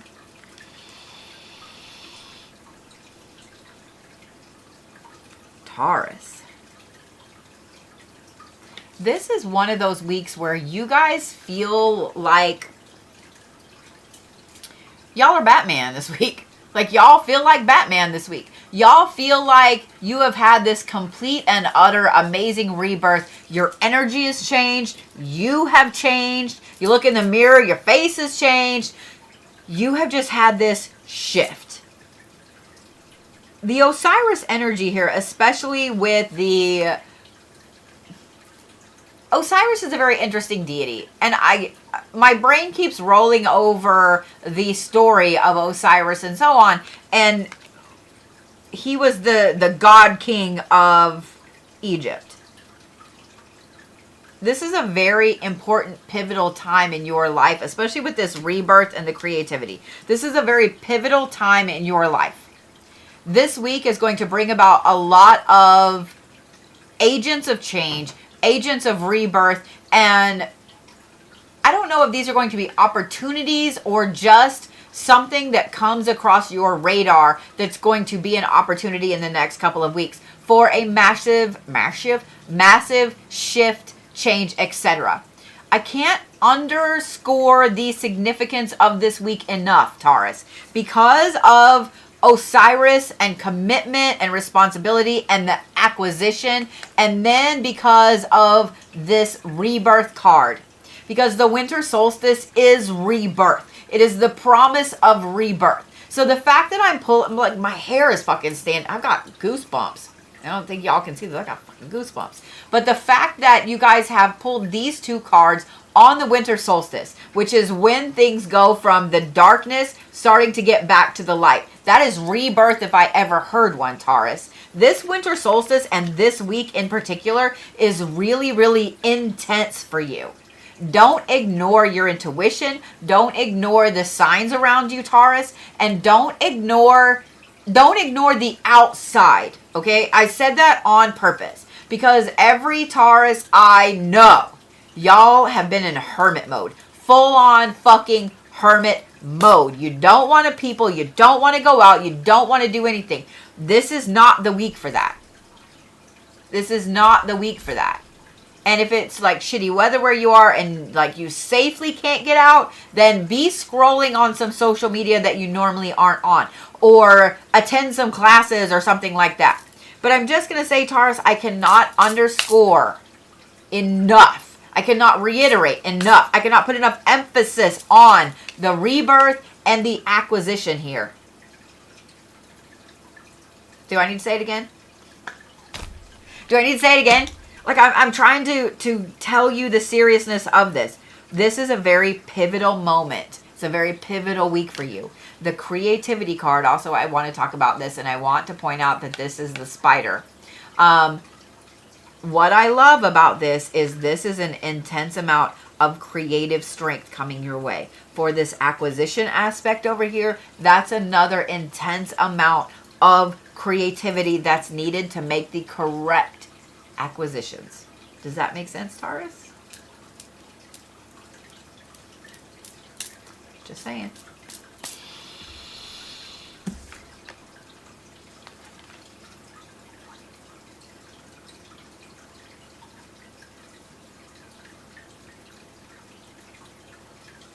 You can't make this shit up. You can't make this shit up. I know I said repeatedly that this week was pivotal for you. Taurus, this is the Destiny card. This is your energy. As I've got the fucking goosebumps again. This is your energy from now, from the winter solstice to the spring equinox. This is the fucking Destiny card, Taurus.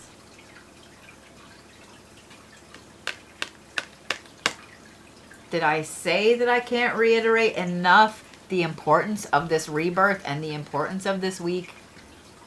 Because if I didn't, this card does. How many Tauruses out there have goosebumps right now? Just out of curiosity. Just out of curiosity.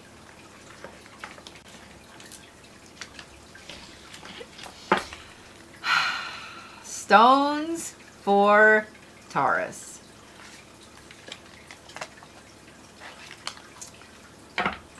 I'm going to say petrified wood because you guys are going to really need some grounding this week.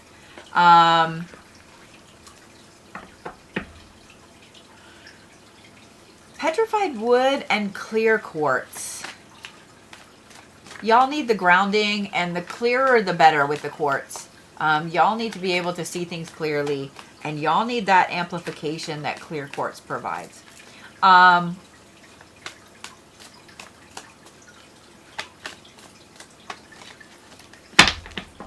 Animal's a little harder. I'm gonna give you guys a mythological creature because I feel like it's the best. I feel like you need it. And I want you to go look at the spiritual meaning of it, and then, you know, y'all are the Griffin this week. Y'all are the Griffin this week. In true Gemini fashion, they want to pull out two. They want to pull out two.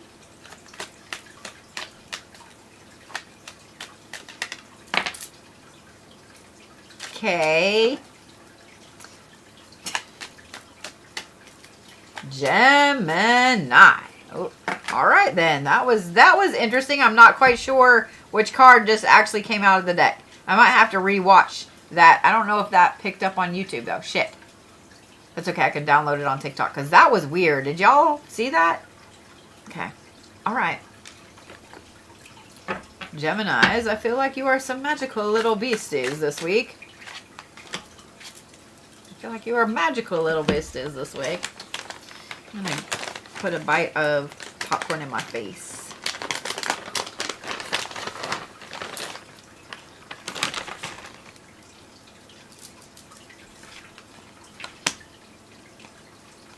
The Martyr card, which is honesty, shame, and restitution. This is learn the truth, and this is the one that flung out. And it landed sideways, so we're going to leave it sideways. And then you also have happiness. I am not mad that this card keeps coming out. I'm not mad.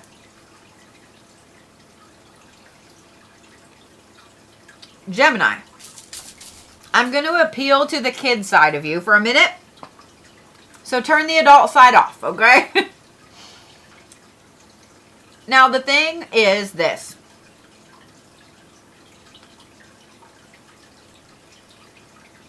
I'm going to give you the playful version first. You know, sometimes when you walk in a room and you know that people are talking about serious shit and you go, nope, and you walk right back out. That's this week. That's this week. The Learn the Truth card being sideways. For that. The Learn the Truth card being sideways with the Martyr card, which is honesty, shame, and restitution. The Happiness card at the end. Gemini, sometimes you don't need to know the things. You don't. I know you want to. I know the adult part of you really, really wants to. But you don't need to know the things right now. You don't. Sometimes things can wait until next week. They can. They can. If it's not a life or death emergency, then it can wait. It can wait. This week is important. It's important for your own happiness. It's important for you to be honest with you. And I don't mean like tearing yourself down, okay? I mean be honest with you about, do you really want to go do this, or do you really want to go do that, or whatever. I feel like this is the hallmark of a major change coming, in that this week is like the calm, the preparation, the vacation before you have to get back to work. Does that make sense? You know, when you take vacation and right before you leave on vacation, your boss is like, oh, when you get back, like, we got this big ass project and blah, blah, blah, blah, blah. So you know that you better enjoy every second of this vacation, because when you get back, you got to do all this shit. That is exactly what I feel like this is. Okay? So Gemini, this week, like I said, I'm not saying to ignore things, but at the same time, just saying. I'm just saying, okay? You don't always need to know everything right then. The honesty card is interesting.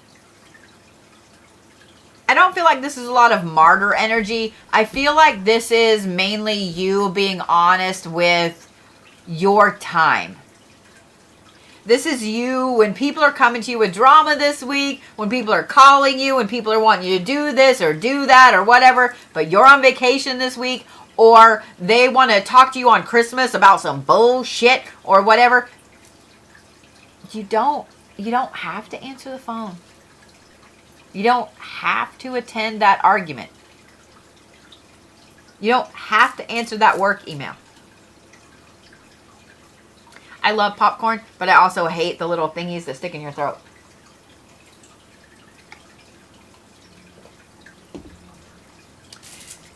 Gemini, in other words, just be happy this week. Be on a pause. Be happy, and be happy to tell people that, you know what, I'm on vacation this week, man. We can discuss this next week. If it's not a life or death emergency situation, then I don't need to deal with it. And let them know that if they want to continue to push to talk about it, and it is not an emergency, that you got something for them. Just kidding. Or maybe not. Gemini, be happy this week. Enjoy your family this week. Enjoy the holidays this week. Enjoy the things that you love this week. Everything else can wait till next week, I promise. Okay? I feel like this is a week that's being given to you like this on purpose as just a wonderful pause and regroup, breathe, etc. It's a good week. I don't feel like it's like, oh God, there's going to be something really wrong next week. I don't think that, okay? But I can't reiterate enough the feeling of this is a pause. This is the vacation week, the calm week, the chill week. Just saying. Just saying. And I will say this because I see that somebody said, so reinforcing boundaries this week. Yes. Yes, reinforcing boundaries this week. And I'm going to say this too. If you have a Gemini in your life and you... Or if you know a Gemini and you know that there's some drama going on that somebody's going to start taking to their doorstep, you might advise them against that. You might be like, maybe not. Maybe do that next week. I'm dying to see this card. I love that this is the Unity card. I love that this is the Unity card. Didn't I just tell all the Geminis to go enjoy their family? Didn't I just tell all the Geminis to go and enjoy their family and their week?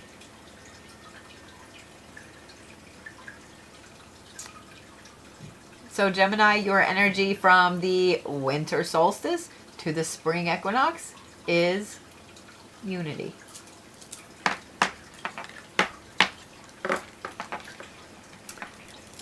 I am enjoying using these cards today.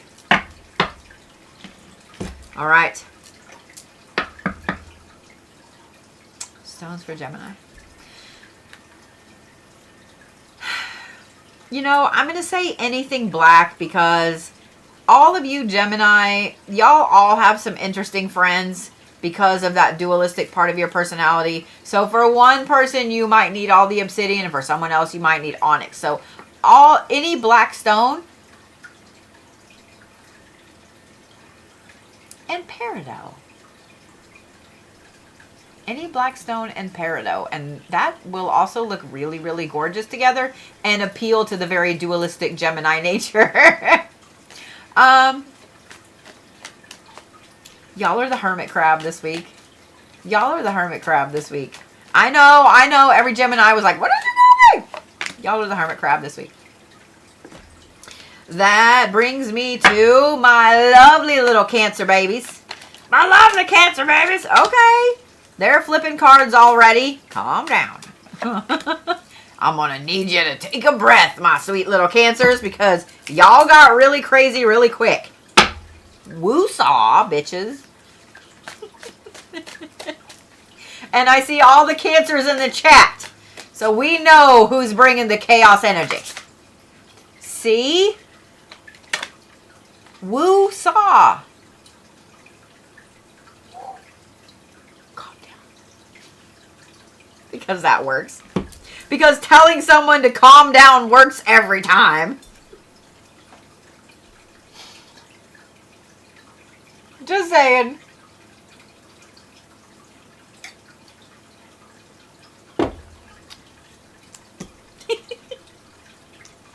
Has that ever worked on anyone? Has that ever worked on anyone? Just out of curiosity. I don't care what zodiac sign you are, but has that ever worked on anyone? Someone tells you to calm down. Bitch.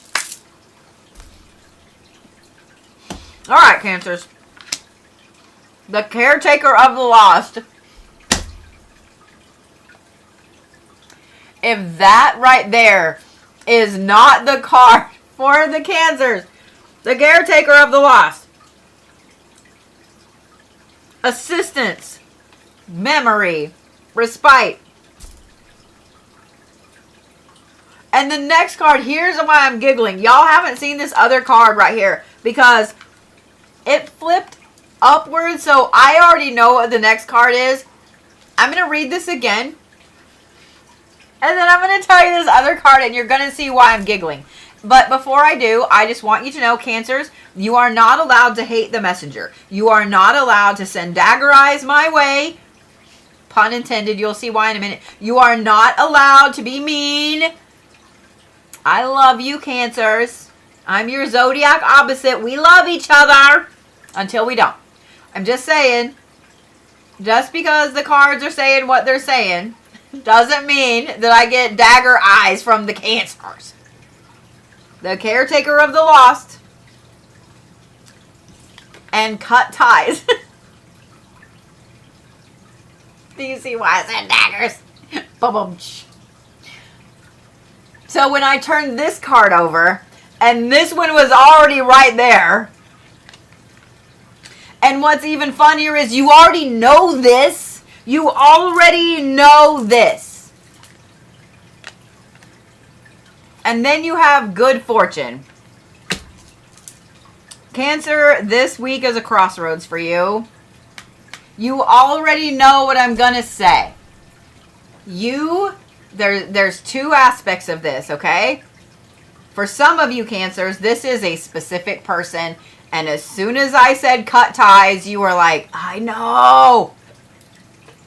Weren't you? Weren't you? Because I see the comments. I see you over there. You already know. Okay? This is somebody that you shouldn't have let back in your life.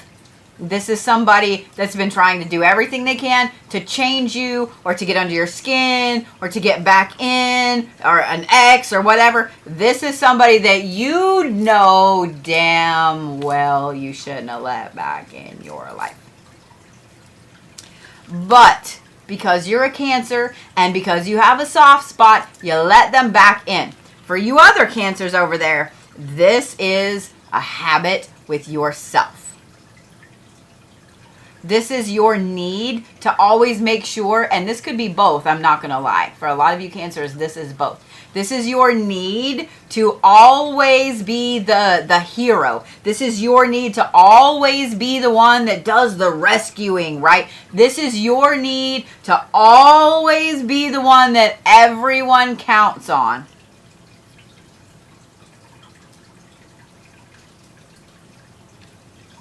This is also why, Cancers, there has not been a lot of good fortune in your life this fall, because you keep doing this same thing. The universe keeps showing you, Spirit, God, Allah, Buddha, whoever it is you want to say, keep showing you that you cannot continue to be the caretaker of the lost, but you do. But you do.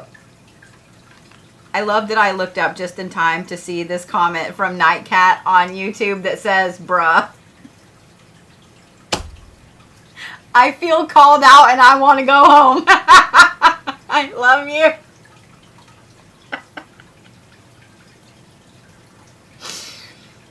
I know, Cancers, I know. This right here, you're at a crossroads, Cancers. The universe is giving you another opportunity. And here's the thing. I feel like this is like shit or get off the pot. Do you want the good fortune? Do you want all the good things in your life? Do you want the things you're manifesting, Cancer, because you keep telling the universe you don't?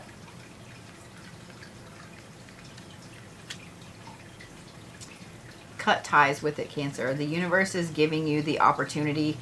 And I have a feeling that if you don't take this opportunity, it's going to happen anyway. It's going to happen anyway. The universe is going to show you all of the good fortune that could be coming your way if you simply will cut ties with this person and this behavior. I know that it means that you need to be hard. And I know that it means that you need to tell somebody that you care about that they can't play at your house anymore. I know that this means that you have to tell somebody that you don't want to do this thing anymore that you're doing. And I know that this means that you have to tell yourself, Cancers, that you can't take the broken person home, that you can't fix them, that you don't have time for another project, that you can't do it. I know. Every Cancer in here is sitting with their arms crossed and their lips like this. And they're thinking, I don't like you. Am I wrong? Am I wrong? Those of you guys that have Cancers in your life, especially if they're sitting next to you on the couch, listen to me.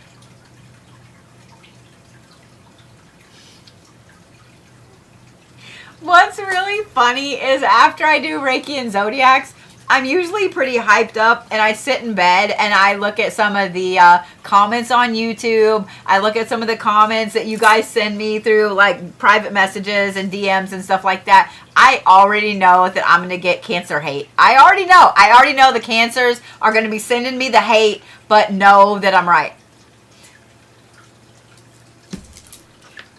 I can't wait to see this. Oh, I can't wait to see this.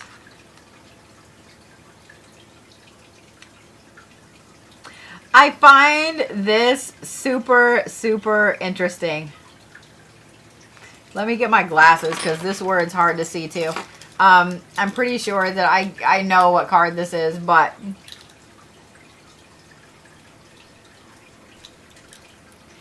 this card came out upside down in the deck. This is the fear card, Cancers. It came out upside down in the deck. In other words, even the universe is telling you you can do it. Even the universe is like, bitch, I got you. Just tell that person to kick rocks. This also tells me, Cancer, that you get the choice this week, and after that, the universe is making it for you. So make the choice. Make the choice. No fear, Cancers. Get your old 1990s t-shirts back out. No fear. How many of y'all had tons of the no fear t-shirts back in the day? I did.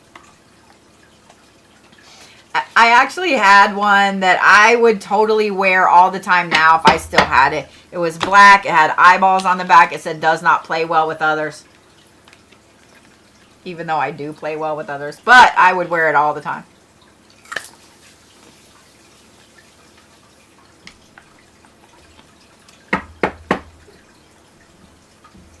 Cancers, black tourmaline. Black tourmaline. Black tourmaline.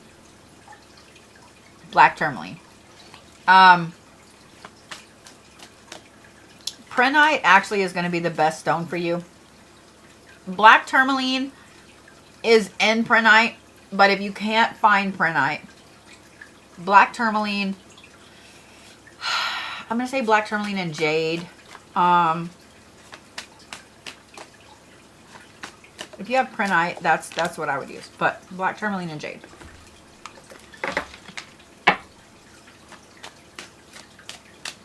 Y'all are the orca. Y'all are the killer whale this week. Okay.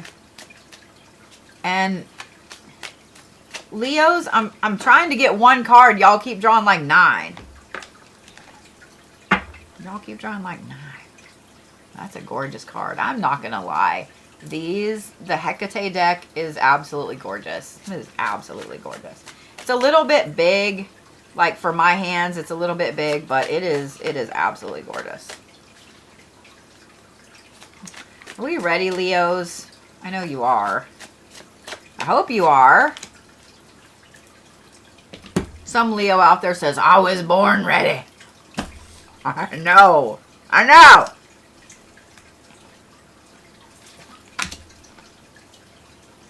Hades.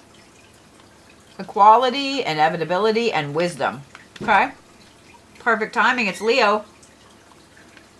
I can hear you in the walls. You can hear me in the walls. Safe travel. And protection. Okay, Leos.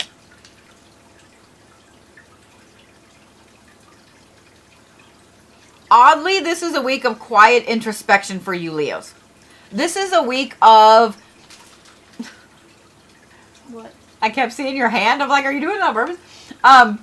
This is a week of wisdom. This is a week of quiet wisdom for you. And I know that that's kind of uncharacteristically Leo, but this is a week of you really taking the time to sit and decide, to sit and make a lot of decisions. When Hades comes up, this is not one of those like super boisterous, over the top, you know, like let's party like Apollo, or let me zap you with the thunderbolt like Zeus, or whatever. This is the king, the lord of the underworld. This is the one who decides who is allowed to go back up and who stays. This is the one who controls the river Styx. This is the one that really has to weigh the options of someone's entire life and what they've contributed and so on.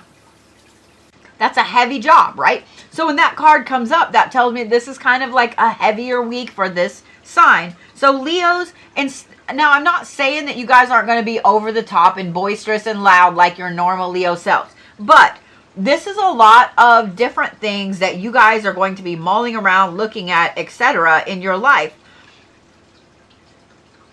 I love the safe travel card coming up here. Not just physically for travel, because it is the holiday week. Everybody's going to be traveling everywhere, going somewhere or whatever. But with all of these decisions, Leos, it's okay for you to go ahead and look back at photo albums, at pictures on your phone, at text messages, etc. At maybe you're looking at going back to college. Maybe you're looking at changing careers, writing a book, whatever it is. You're looking at something unique, right? That requires you to really do some hardcore thinking. You're covered with that. This is a good week for you to look at it. Because maybe up to now, you've just been toying with this idea. You've been toying with the idea of going back to school or moving or whatever. This is a good week to actually revisit that idea and look hardcore at it. Is it doable for you to go back to school? Is it doable for you to move across the country or to move close to your parents or whatever? Is it doable for you to leave that relationship? Is it doable for you to insert whatever it is you want here? There's going to be a lot of things with you Leos also this week where your mindset shifts a little bit. Because of the wisdom and the inevitability here in the Hades card. Notice my tone got really serious after I was just teasing all the cancers with cutting stuff off. Leos, this is you really taking stock of where you've been this year. Where you've been and why you were there. This is also you really looking at some of the decisions that you didn't make. Maybe the ones you were like, you know what? I don't have the brain capacity to deal with this right now, so I'm just going to table it, deal with it later. Now you can pull the thing off the shelf and look at it, okay? The thing I love the most, though, Leos, is this protection card. Because a lot of times you Leos get caught up in the idea, you get caught up in the stress of that decision. And so you just make the quickest decision possible, so that way you don't have to continue to stress about the decision. Leos, you're protected this week. When it comes to whatever this is that's rolling around in your brain that you've got to make a decision on or get it down off the shelf to look at to make a decision, whatever, you are protected with it. You are protected in looking at it and dealing with it and turning it all around to see what the good is, what the bad is. You're protected in all of that, Leos. One thing that I love about you Leos is that y'all are really sensitive. Y'all are way more sensitive than we give you credit for. We like to tease you guys about being, you know, the drama of the Zodiac because you are. We know you are. You know you are. But we like to tease you guys about that. And we like to tease you guys about being really bold and over the top and the Leo, the lion. And we like to tease you guys about that. But y'all are really sensitive. Y'all are really, really sensitive. I mean, I've gifted the world a couple of Leos. I've been around a lot of Leos all my life. Like my mom was a Cancer Leo cusp. Like I've been around a lot of Leos. Y'all are really, really highly sensitive. And if there is something that is going to hurt your feelings, like you know it's going to hurt to either do that thing or not do that thing, you are going to put it on the shelf. You're not going to deal with it. You don't want to deal with it. You don't want to talk about it. Nothing, like it just doesn't exist, right? Until blah, blah, blah, it comes out like that. You guys are the kings and queens of shoving something in a box and putting it on the shelf, and you may or may not deal with it later until it explodes out of that box. Y'all are really sensitive. I'm going to reiterate that this week you are protected in looking at all of these things. You are highly protected in looking at, well, maybe I do want to go back to school, or maybe I do want to move closer to my parents, or maybe whatever. I'm just saying. This is a very good week for you, Leos. This is a good week for you to look at big decisions and make big decisions. This is a good week for you to start putting things in motion for the upcoming year. This is a very, very good week, Leos. You are very clear-headed and in a clear state of mind to be able to make these big decisions. And I am here for it. And we're all here for it. We're all here for it. We got you. We light a candle. We'll do whatever it is you want us to do, Leos. We got you. Okay? Because you are solidly protected. The universe is solidly protecting you to make these decisions finally. Okay? We got you. The universe has got you. I am dying to see this card.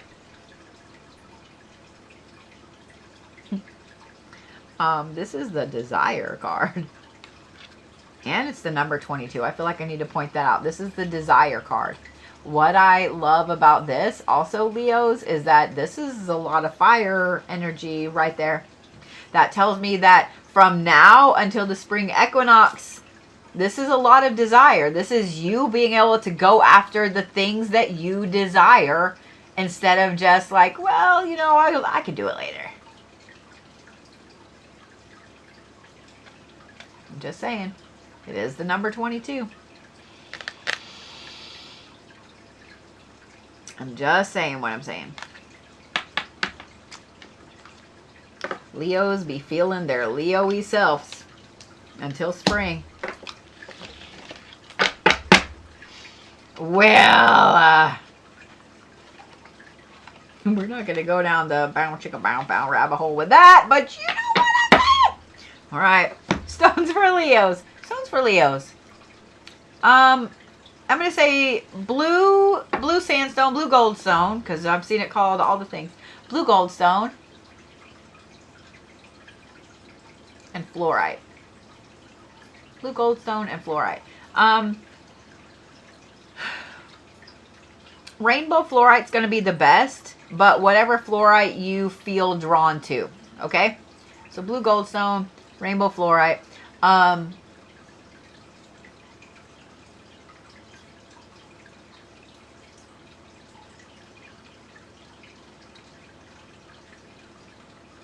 You know what? I keep going back to the peacock. Y'all are the peacock this week. Because no Leo would ever be the peacock.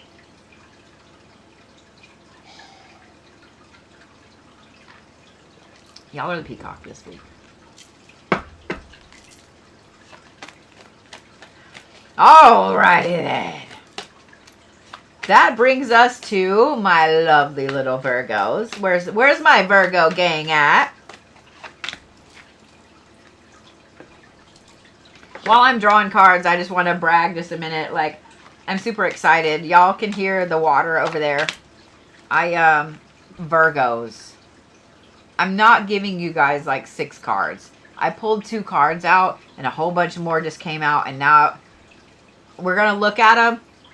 Good fortune, wisdom, and change. So we're going to put them all back in there. And if one of those comes out, I'll know they were for you. But y'all just pulled out like...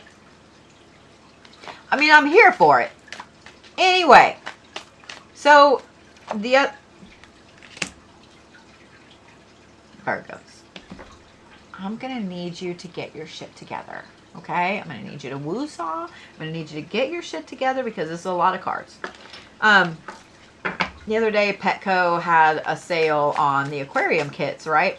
So I got a couple of them because I was like, oh, well, that'd be good to... you know, put some more moisture in the air and blah, blah, blah. So they've been set up for a little bit. And I was like, you know, I'm just going to go buy a betta fish because really they're just for plants. Like they're not, I wasn't really planning to get fish. They're just for plants, right? So I was like, let me go get some betta fish. I did that too. But I got 2 koi today because when I went in, they had some really cool koi. And one of them is like yellow and black with an orange face. And I felt like it should be named Rooster because I just felt like it looked like Rooster. So I hope that you guys approve of the koi names, and I'll post photos. We have Rooster and we have Bocephus because I just felt like, I don't know why we have Rooster and Bocephus over there. Bocephus is white with a black back and black spots and orange on his face.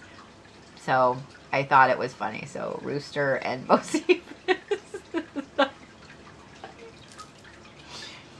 You know, I also have 3 betta fish in there because I have all these planty plant things, big old things of plants that have the roots and all the water and stuff like that. And so, yeah. Did you guys know they have koi betta? Did you know that? I have a betta fish in there that's this phenomenal, you know, that gorgeous red. His body is blue, deep navy blue. He's got red fins. And then he's got these neon turquoise things.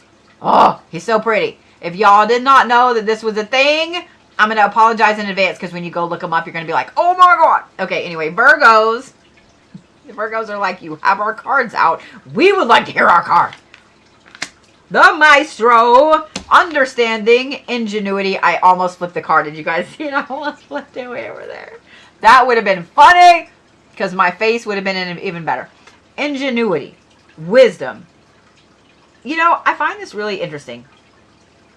It's also the community card, understanding. But the ingenuity card, the ingenuity popped out. Creativity. Ingenuity, creativity. I find it interesting that I just said ingenuity popped out. That stuck in my mind. And there's the creativity card. And then you had to have 2. So we'll see if any of these are the ones I pulled out. So Luna is on the bottom. And Destiny is on the top. Virgos, y'all are just discombobulated this week. What's up with that? I find it interesting that I said ingenuity and then you had creativity. I find it interesting that I said ingenuity and then you have creativity and then you have destiny. This new moon was intense as shit. Was it not, Virgos? Was it not intense for you? I know because the Luna card came out and that is the moon card. Virgos, you guys have really been hardcore over the last couple of days, taking a look at, you know, that's the wrong terms. It's not taking a look at. You guys have been open and you've had idea after idea after idea. They've been coming like this. Probably to the point that you're driving yourself a little crazy. Okay? What I will say is this. All of these ideas, I don't need to tell you Virgos that you should be writing them down because I know that you are. But all these ideas have been coming out like this. This also is really affecting those of you guys that are Virgo rising as well. Because this really is your personality that comes out. The rising sign is your personality that comes forward. So if you're a Virgo rising, this is affecting you really deeply as well. These ideas have been flowing like this. You haven't needed a muse. You haven't needed a reason. They've just been doing this. And you've had idea after idea after idea after idea after idea.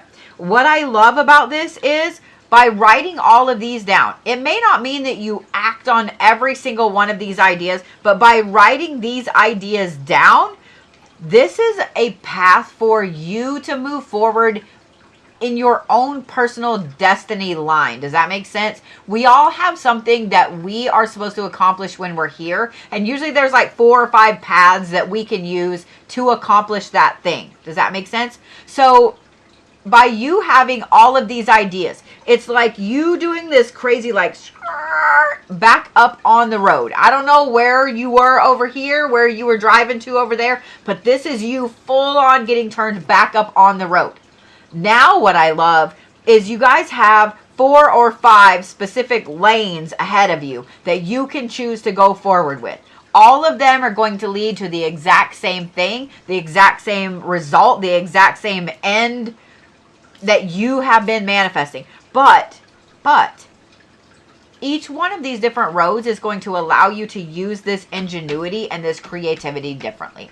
If you're like, I don't know what you're talking about or what that is or what I should be doing, go back and look at the ideas that you've been writing down over the last couple of weeks, Virgos. I know you have a list. Go back and look at them. Go back and look at them. You're going to see some major themes in them. You're going to see some major themes in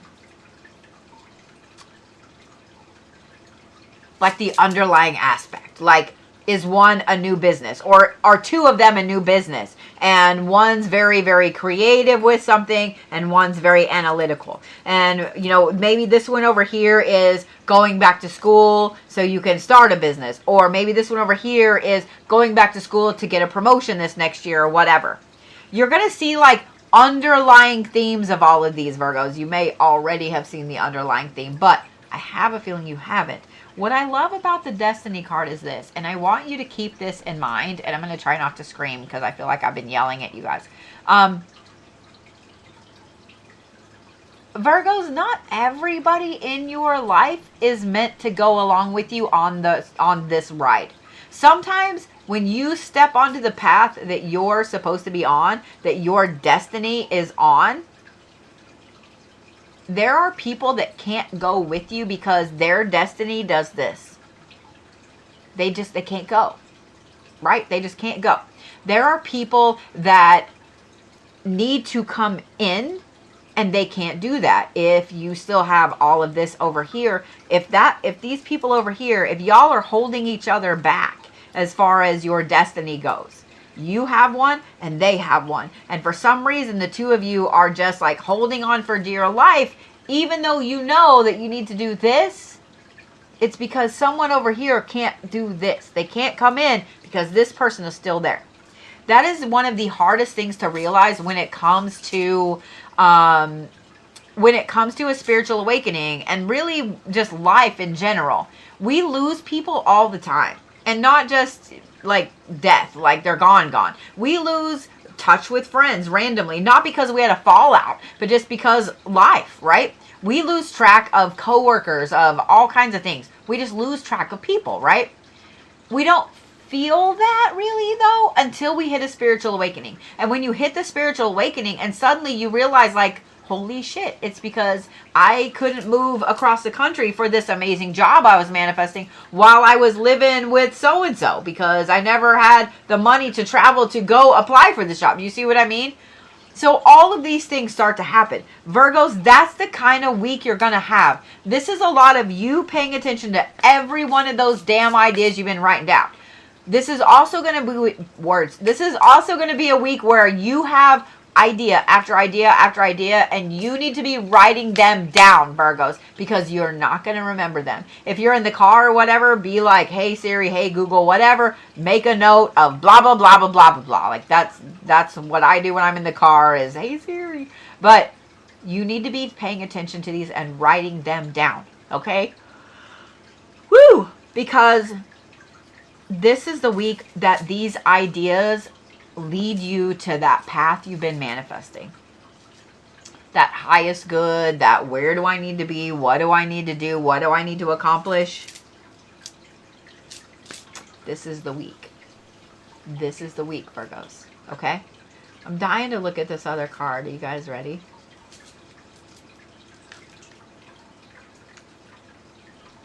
Why does this have to be so hard to read? Can y'all read that word? Because I can't read that word. I like that I get to get my glasses out just for a single word on the bottom of a card.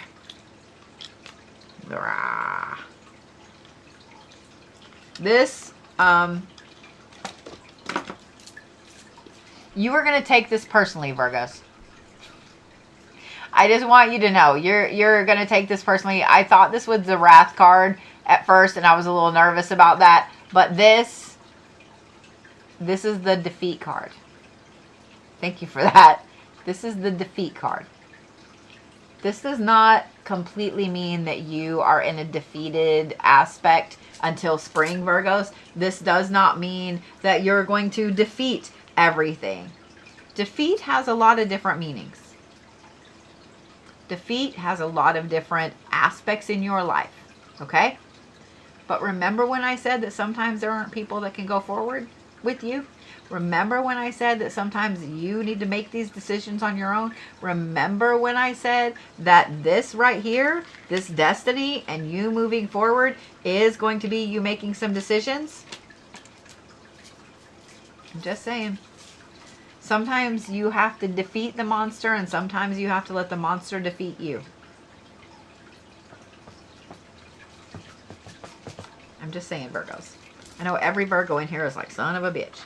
But you know what else? Here's one thing I love about Virgos. I have never known a Virgo to actually admit defeat.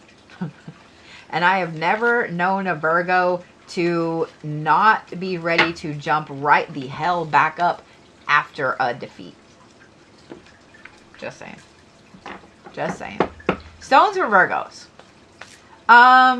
Blue aragonite.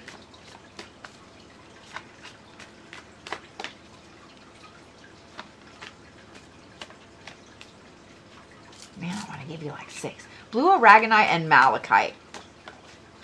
Blue aragonite and malachite.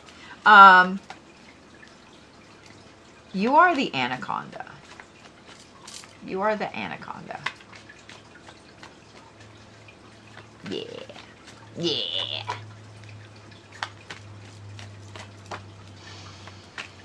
What's up, Desert Magic? How are you? I saw that you were live the other day and I didn't really get to pop in. I lurked for a little bit, but I didn't really get to pop in.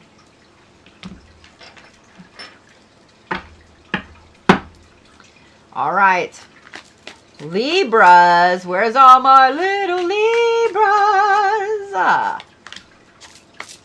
We ready? Here we go. Here we go. You know what's funny? I realize, like, with it being kind of dark and calm and a little bit cool in here and hearing the water go, I'm like, the Bodhi could go to sleep. And here I was like, I'm going to be up all night because I'm drinking tea. All right. Anubis. Preservation, neutrality, and observation. That's a serious card, Libras. It's a serious card. And then you have defense, and it just got more serious, Libras. Preservation and defense. And then you have passion. Libra, first things first, return to sender. First things first, go do a fucking return to sender. Second thing, go update your warding and your protections on your house, on your family, those you care about, your cars, your dogs, your pet, all of the things. By the way, if you guys have not updated your wards and protections lately, this is your notice, okay? I was taught to do it every year on the winter solstice. I've already done mine. So I'm just saying, if you haven't done it, this is the time. We're coming towards spring. We're going towards spring. The darkest night of the year is tonight. If you haven't already done them, this is the time to do them. Update all those things. But Libras, the fact that you have defense and the fact that you have preservation is the first word on the Anubis card here. I'm a little uneasy of that. I'm a little uneasy. And then having passion there at the end, I'm really dying to see what the Hecate card is. But we're not going to turn it over. I'm going to be a good girl. We're going to wait. Libras, you need to protect your shit this week. You need to protect your shit this week. Passion, defense, the things that you are passionate about. A lot of times we just think that that is, you know, a person, our significant other, our kids, our parents, our friends, our whatever. But it's also your job, your car, your house, your bank account, your credit cards. If you guys are not protecting your wallet, not doing wards on your wallet, on your debit cards, you guys realize you could do that, right? You can just take some of your water, whether it's new moon, full moon, whatever it is, holy water, you can ward your credit cards, your debit cards with that. You can ward your wallet. You can put some little shards of Pyrite in there for more money. You can put some little pieces of obsidian in there. You can get obsidian. Y'all can get the obsidian chips. Y'all can get stone chips that they make bracelets out of at like the crafting stores. They're usually on sale every other week. So a strand of obsidian that you can just throw a few in your wallet will be like $2 or $3. Did you guys know that? Did you guys know that? Preservation and defense. Libras, this is a good week for you to look at what it is you want to grow as we're going into spring. Because this darkest night of the year is tonight. And chances are you've been overthinking everything already. Chances are you've been paying attention to all of the things that you feel like are shortcomings. Whether this is with you or in your life or whatever, you feel like you've been really overly, I almost said protecting, overly looking at and really observing all of these shortcomings, okay? This is a good time for you to say, okay, you know what? I really don't want to do this anymore. I don't want to volunteer my time anymore here, or I don't want to work here anymore. So let me find another job. Or like, this is really a good week for you to nail down the things that you want to preserve and the things that you want to let go of, the things you want to defend and the things that you're willing to destroy. Do you see what I mean, Libras? This is a very good week for decisions. This is a very good week for decisions for you, Libras. It doesn't mean you have to act on it. It doesn't. And now, I'm not saying go in and quit your fucking job. I'm not saying go give your car back. I'm not saying any of that, okay? What I am saying is that this is a good week to make the decisions and start putting those steps in motion, okay? Plan things out, Libras. I've known more than a few of you, and I know that once you make up your mind on something, you want to do it right then. So, I'm just saying, just listen to your fellow Capricorn friend here. Listen to your spiritual advisor, okay? This is not me saying, hey, you need to go and just quit your job, go ditch your car in a river. I'm not saying that, Libras. Okay? Okay? I need some reassurance from the Libras that they're not going to do this, okay? This is a good time for you to make the decisions and to start acting on it, okay? Again, don't go in and quit your job this week, Libras. But do a return to sender. Do go in and protect your money, your credit cards, your wallet. Redo your warding. Redo all of that stuff. Okay, Libras? Go be a magical little shit, okay? You heard the Libra reading. Go be a magical shit. So now you can go through the house with your moon water, your holy water, and your stones and your salt, and, you know, the people in your house can go like this. It's great. Let's look at this last card. I can't with you, Libras. Are you fucking serious? This is the one great thing about having headaches is that your eyes are like shit. That's what I thought it said. You can't make this shit up. You can't make this shit up.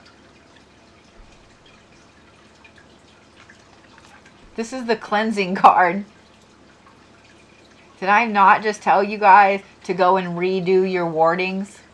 To go and redo all of your protections? Did I not just tell you guys to ward your wallet, etc.?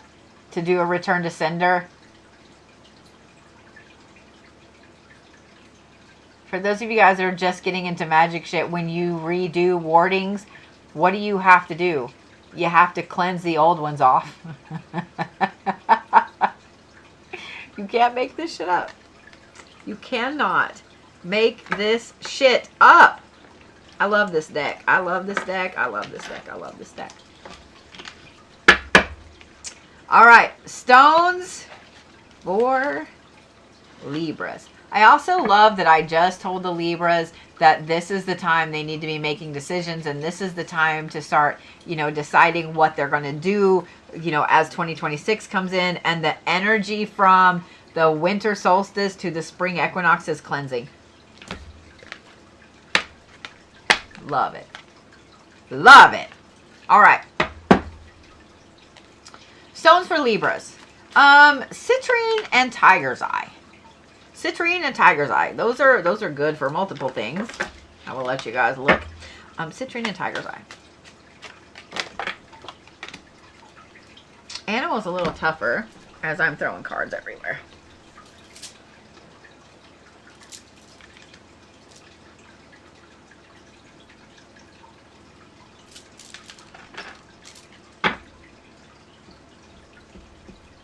Why I want to give you guys like 6. I keep coming back to the Falcon. So y'all are the Falcon, Libras. That's a weird one for me to give you, but it's the one that kept popping in my mind. I mean, the Falcons are very, very protective of their space, of their territory, but I'm just saying. It's just an interesting one for, you know what? We're not going to overthink it. That's what my gut kept saying. All right, Scorpios. I've got your cards out here. Are we ready for some Scorpio time? I know you are. The fuck, we have Hades again. How do we have Hades again? This is what, the third, fourth time the Hades has come out as an anchor card?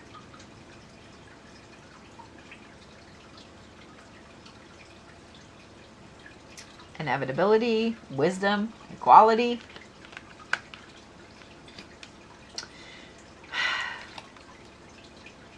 Protection. And interestingly, I picked this one up the way that it fell. And this is change, and it's upside down, Scorpios. Okay. Unlike other zodiac signs, this is not a week for you to be making big decisions. What is on my card? This is not a week for you to be making big decisions. This is not a week for you to let go of things, to acquire things. This is a week of just being still. This is a week of just being protected. This is a week of just, I don't want to say going through the motions, but just going through the motions. Does that make sense, Scorpios? This is a week of you, I feel like I need to say it this way. This is a week of you blending in, Scorpios. This is a week of you blending in. This is a week of you paying really close attention to all of the things around you and just gathering those little things up in your Scorpio noggin. This is a week of you really paying attention to the world around you, to yourself, to how you're reacting to things. This is I'm not going to say shadow work, but because it's not. But it is just a lot of self-realization whenever you're at a family event or out shopping or whatever. And something happens and you don't react. And in the moment, you're like, oh, I didn't react to that. Like, I'm proud of myself. And then later you're like, why didn't I react to that? Or you know, someone texts you something and it's nothing big. They're just like, hey, blah, blah, blah. Nothing big, but you overthink it for the rest of the week. Like that kind of wisdom and paying attention, not quite shadow work aspect. You know exactly, y'all know what I'm saying. I'm rambling and you know what I'm saying. But Scorpios, this is a week where it's like every little thing that happens, you need to pay attention to the details and file it away in your brain. Every little single thing that happens, Scorpio, you need to try your hardest not to react to it. Because you are protected and everything. And you are protected to be able to see the things that you need to see. Let that sink in. You're protected to see the things that you need to see. The Change card being upside down tells me, you didn't see that, tells me that you really don't need to make big decisions this week. It's not a good week for it, Scorpios, at all. I'm not saying that this isn't a good week for you to say, you know what, I'm pretty sure I want to go back to school next week, you know, or I want to go back to school, so next week I'm going to look at getting back in or whatever. That's okay. But don't try to go push getting in school, you know, tomorrow. Because, well, I mean, pretty much school's out for the week anyway, but you know what I'm saying. No big changes this week, Scorpios. No big changes this week. Thankfully, it's like a holiday week, and most things are closed anyway. Most things are closed anyway. So I'm just saying. Scorpios. What that means, though, is that this is actually a calm week for you. It's a calm week for you. It's a chill week for you. Not saying there won't be some people who try to bring drama to your doorsteps, because you are a Scorpio after all. And there's going to be people that are like, hey, would you like to hear some shit? And you're going to go, you know I would. But like, this is not a good week for you to jump into drama either. Even though that protection card is there, it's not a good week for you guys to jump into the drama either, Scorpios, okay? I'm just saying what I'm saying. I'm just saying what I'm saying.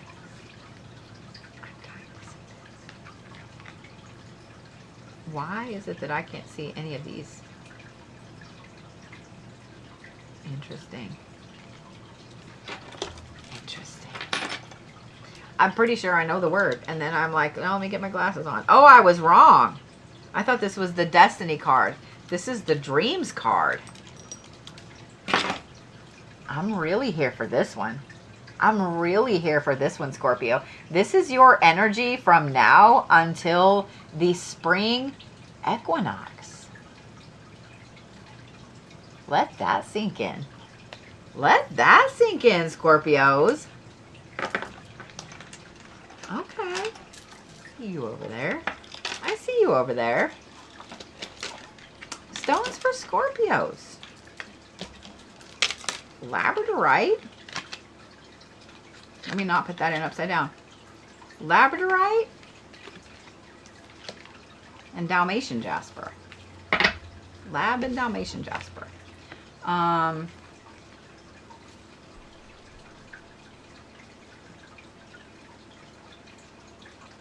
You guys are the octopus.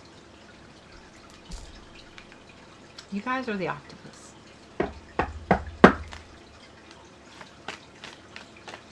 That brings us to my lovely Sagittariuses. Happy last day of Sagittarius season. Y'all tried to pull out a ton of anchor cards, Sagittarius.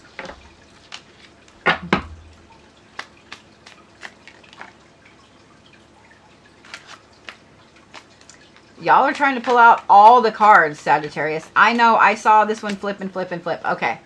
Sagittarius, before I go any further, all of these cards right here have been flipping and flopping and trying to fling everywhere, and you're trying to pull a ton of cards. That's a lot of energy. I know that this is a holiday week. I know that you are the party. I know you're planning to be the party. I understand all of that. I don't like that that was a lot of crazy energy right there with the cards, but it's okay. But it's okay. It's okay. It's okay. Like I smell limes all of a sudden for.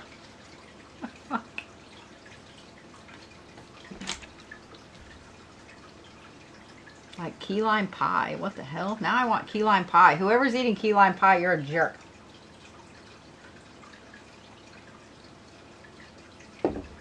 All right, we ready?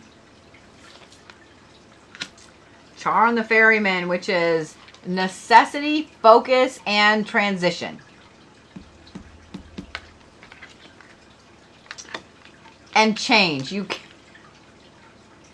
can't make this up. Transition and change. Two different decks.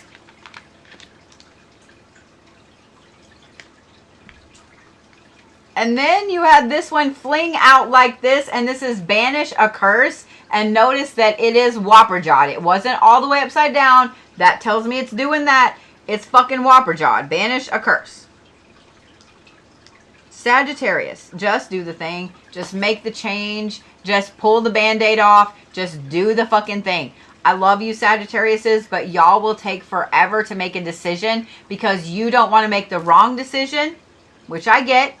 You also don't want to hurt people's feels, which I get, but you can't sit still anymore. Make the decision, Sagittarius. You literally have 2 different cards from 2 different decks. Transition and change. Your anchor card is transition and focus. And then the very next card is change, Sagittarius. This is not a time for you to just sit around. I know there were other zodiac signs that I was like, this is not a time for you to make big decisions and so on. But for you, Sagittarius, you probably already made the decision mentally months ago, but you've just been sitting like, well, I mean, like, the time isn't right, and like, you know, Christmas is coming up, or the holiday, you know, Thanksgiving is coming up, or New Year's is coming up, or, well, I mean, my birthday is coming. You've been looking for any reason to not make the decision, to not make this change. And here's the thing. I feel like this isn't even a big thing. It's a little bitty, teeny tiny thing. But you, for some reason, can't get over that leap. You can't get over that hump to make the change. Because you and I both know, Sagittarius, that this change right here is a huge thing. You and I both know that even though it seems like a little bitty inconsequential thing, it is a huge thing. And not only is it a huge thing, but it is so big that it's going to shift the entire trajectory of your life. But everybody else keeps saying, oh, it's just this little tiny thing. It's just a little, just make the decision, just yes or no. And it really is that easy, but you and I both know, don't we, Sagittarius, that once you make this decision, there's no going back. And once you make this decision, this is a big, huge shift. The Banish a Curse card being kind of whopper-jawed, almost all the way upside down, but not quite. Sagittarius, stop doing the return to senders. Stop trying to do whatever it is. You know, oh, well, I think so-and-so is working against me, or so-and-so is saying bad stuff about me. Who cares? Who cares? Because here's the thing, Sagittarius. There's always going to be somebody that doesn't like you. You will always be the victim in somebody's story, and you will always be the villain in somebody's story. And if they want to make you the villain, Sagittarius, then be the fucking villain. If you are the victim in somebody else's story, then fucking be the victim in somebody else's story. Stop doing the return to senders. Stop doing the mirror spells. Stop doing the hexes and the curses and all that stuff. Stop worrying about the curse aspects, okay? Put your defenses up. Put your warding and stuff up, and then do your manifestations, bitch. Because here's the thing. You're wasting your energy with these banishments and return to senders.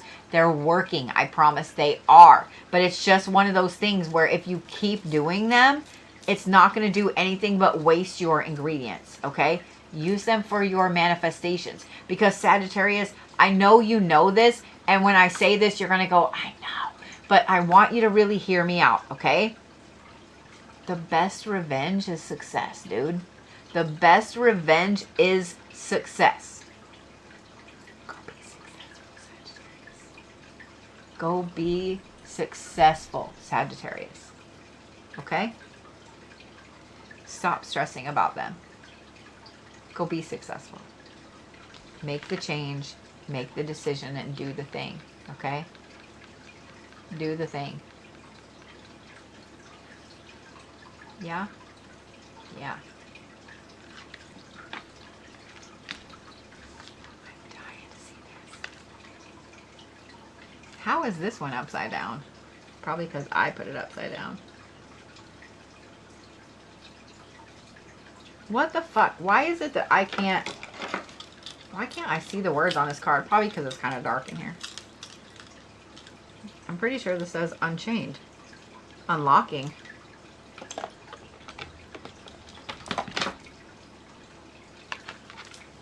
Unlocking.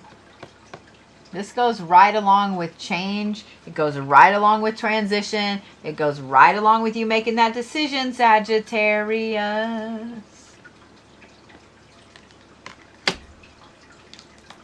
Just saying what I'm saying. I'm just saying what I'm saying, Sagittarius. The universe is unlocking everything in your path, but you have to make the decision. You have to make the decision. Stones for Sagittarius. Let me give you 2 red ones. I've actually given you this combination a couple of times. Garnet and red jasper. I was going to say carnelian, and if you need carnelian, that's also a good one, but garnet and red jasper. You need the red jasper to help you with that inner strength to make these decisions and stick with them, Sagittarius. I'm wagging my finger at you. And stick with them. And then the garnet is protection, and it is passion and getting you moving forward. And I think that is exactly what you need.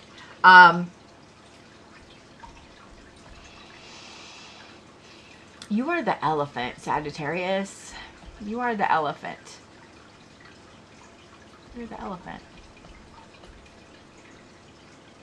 Yeah. Well, with that, guys, Reiki and Zodiacs are done for this winter solstice. They are done for this week. Can you believe we only have 1 more of these left before 2026?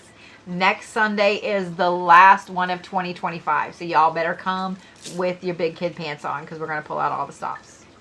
We're going to pull out all the stops. I already have my live schedule up for this week.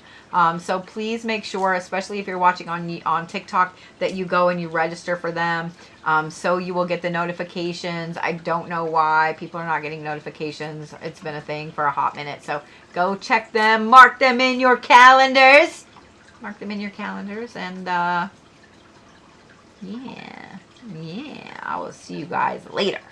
Go redo your warding, go redo your protections, all your salts and stuff like that. Go do all the witchy things, because it is the winter solstice. It's the longest night of the year, and tomorrow we start moving back toward the spring, and everyone should be excited. Well, I'll go do the happy dance. I don't know about y'all, but it's supposed to be in almost 80s for Christmas here this year. It's fucking stupid. I'm complaining, but I shouldn't be complaining. You know what I mean? All right. I love you guys. I'll see you later.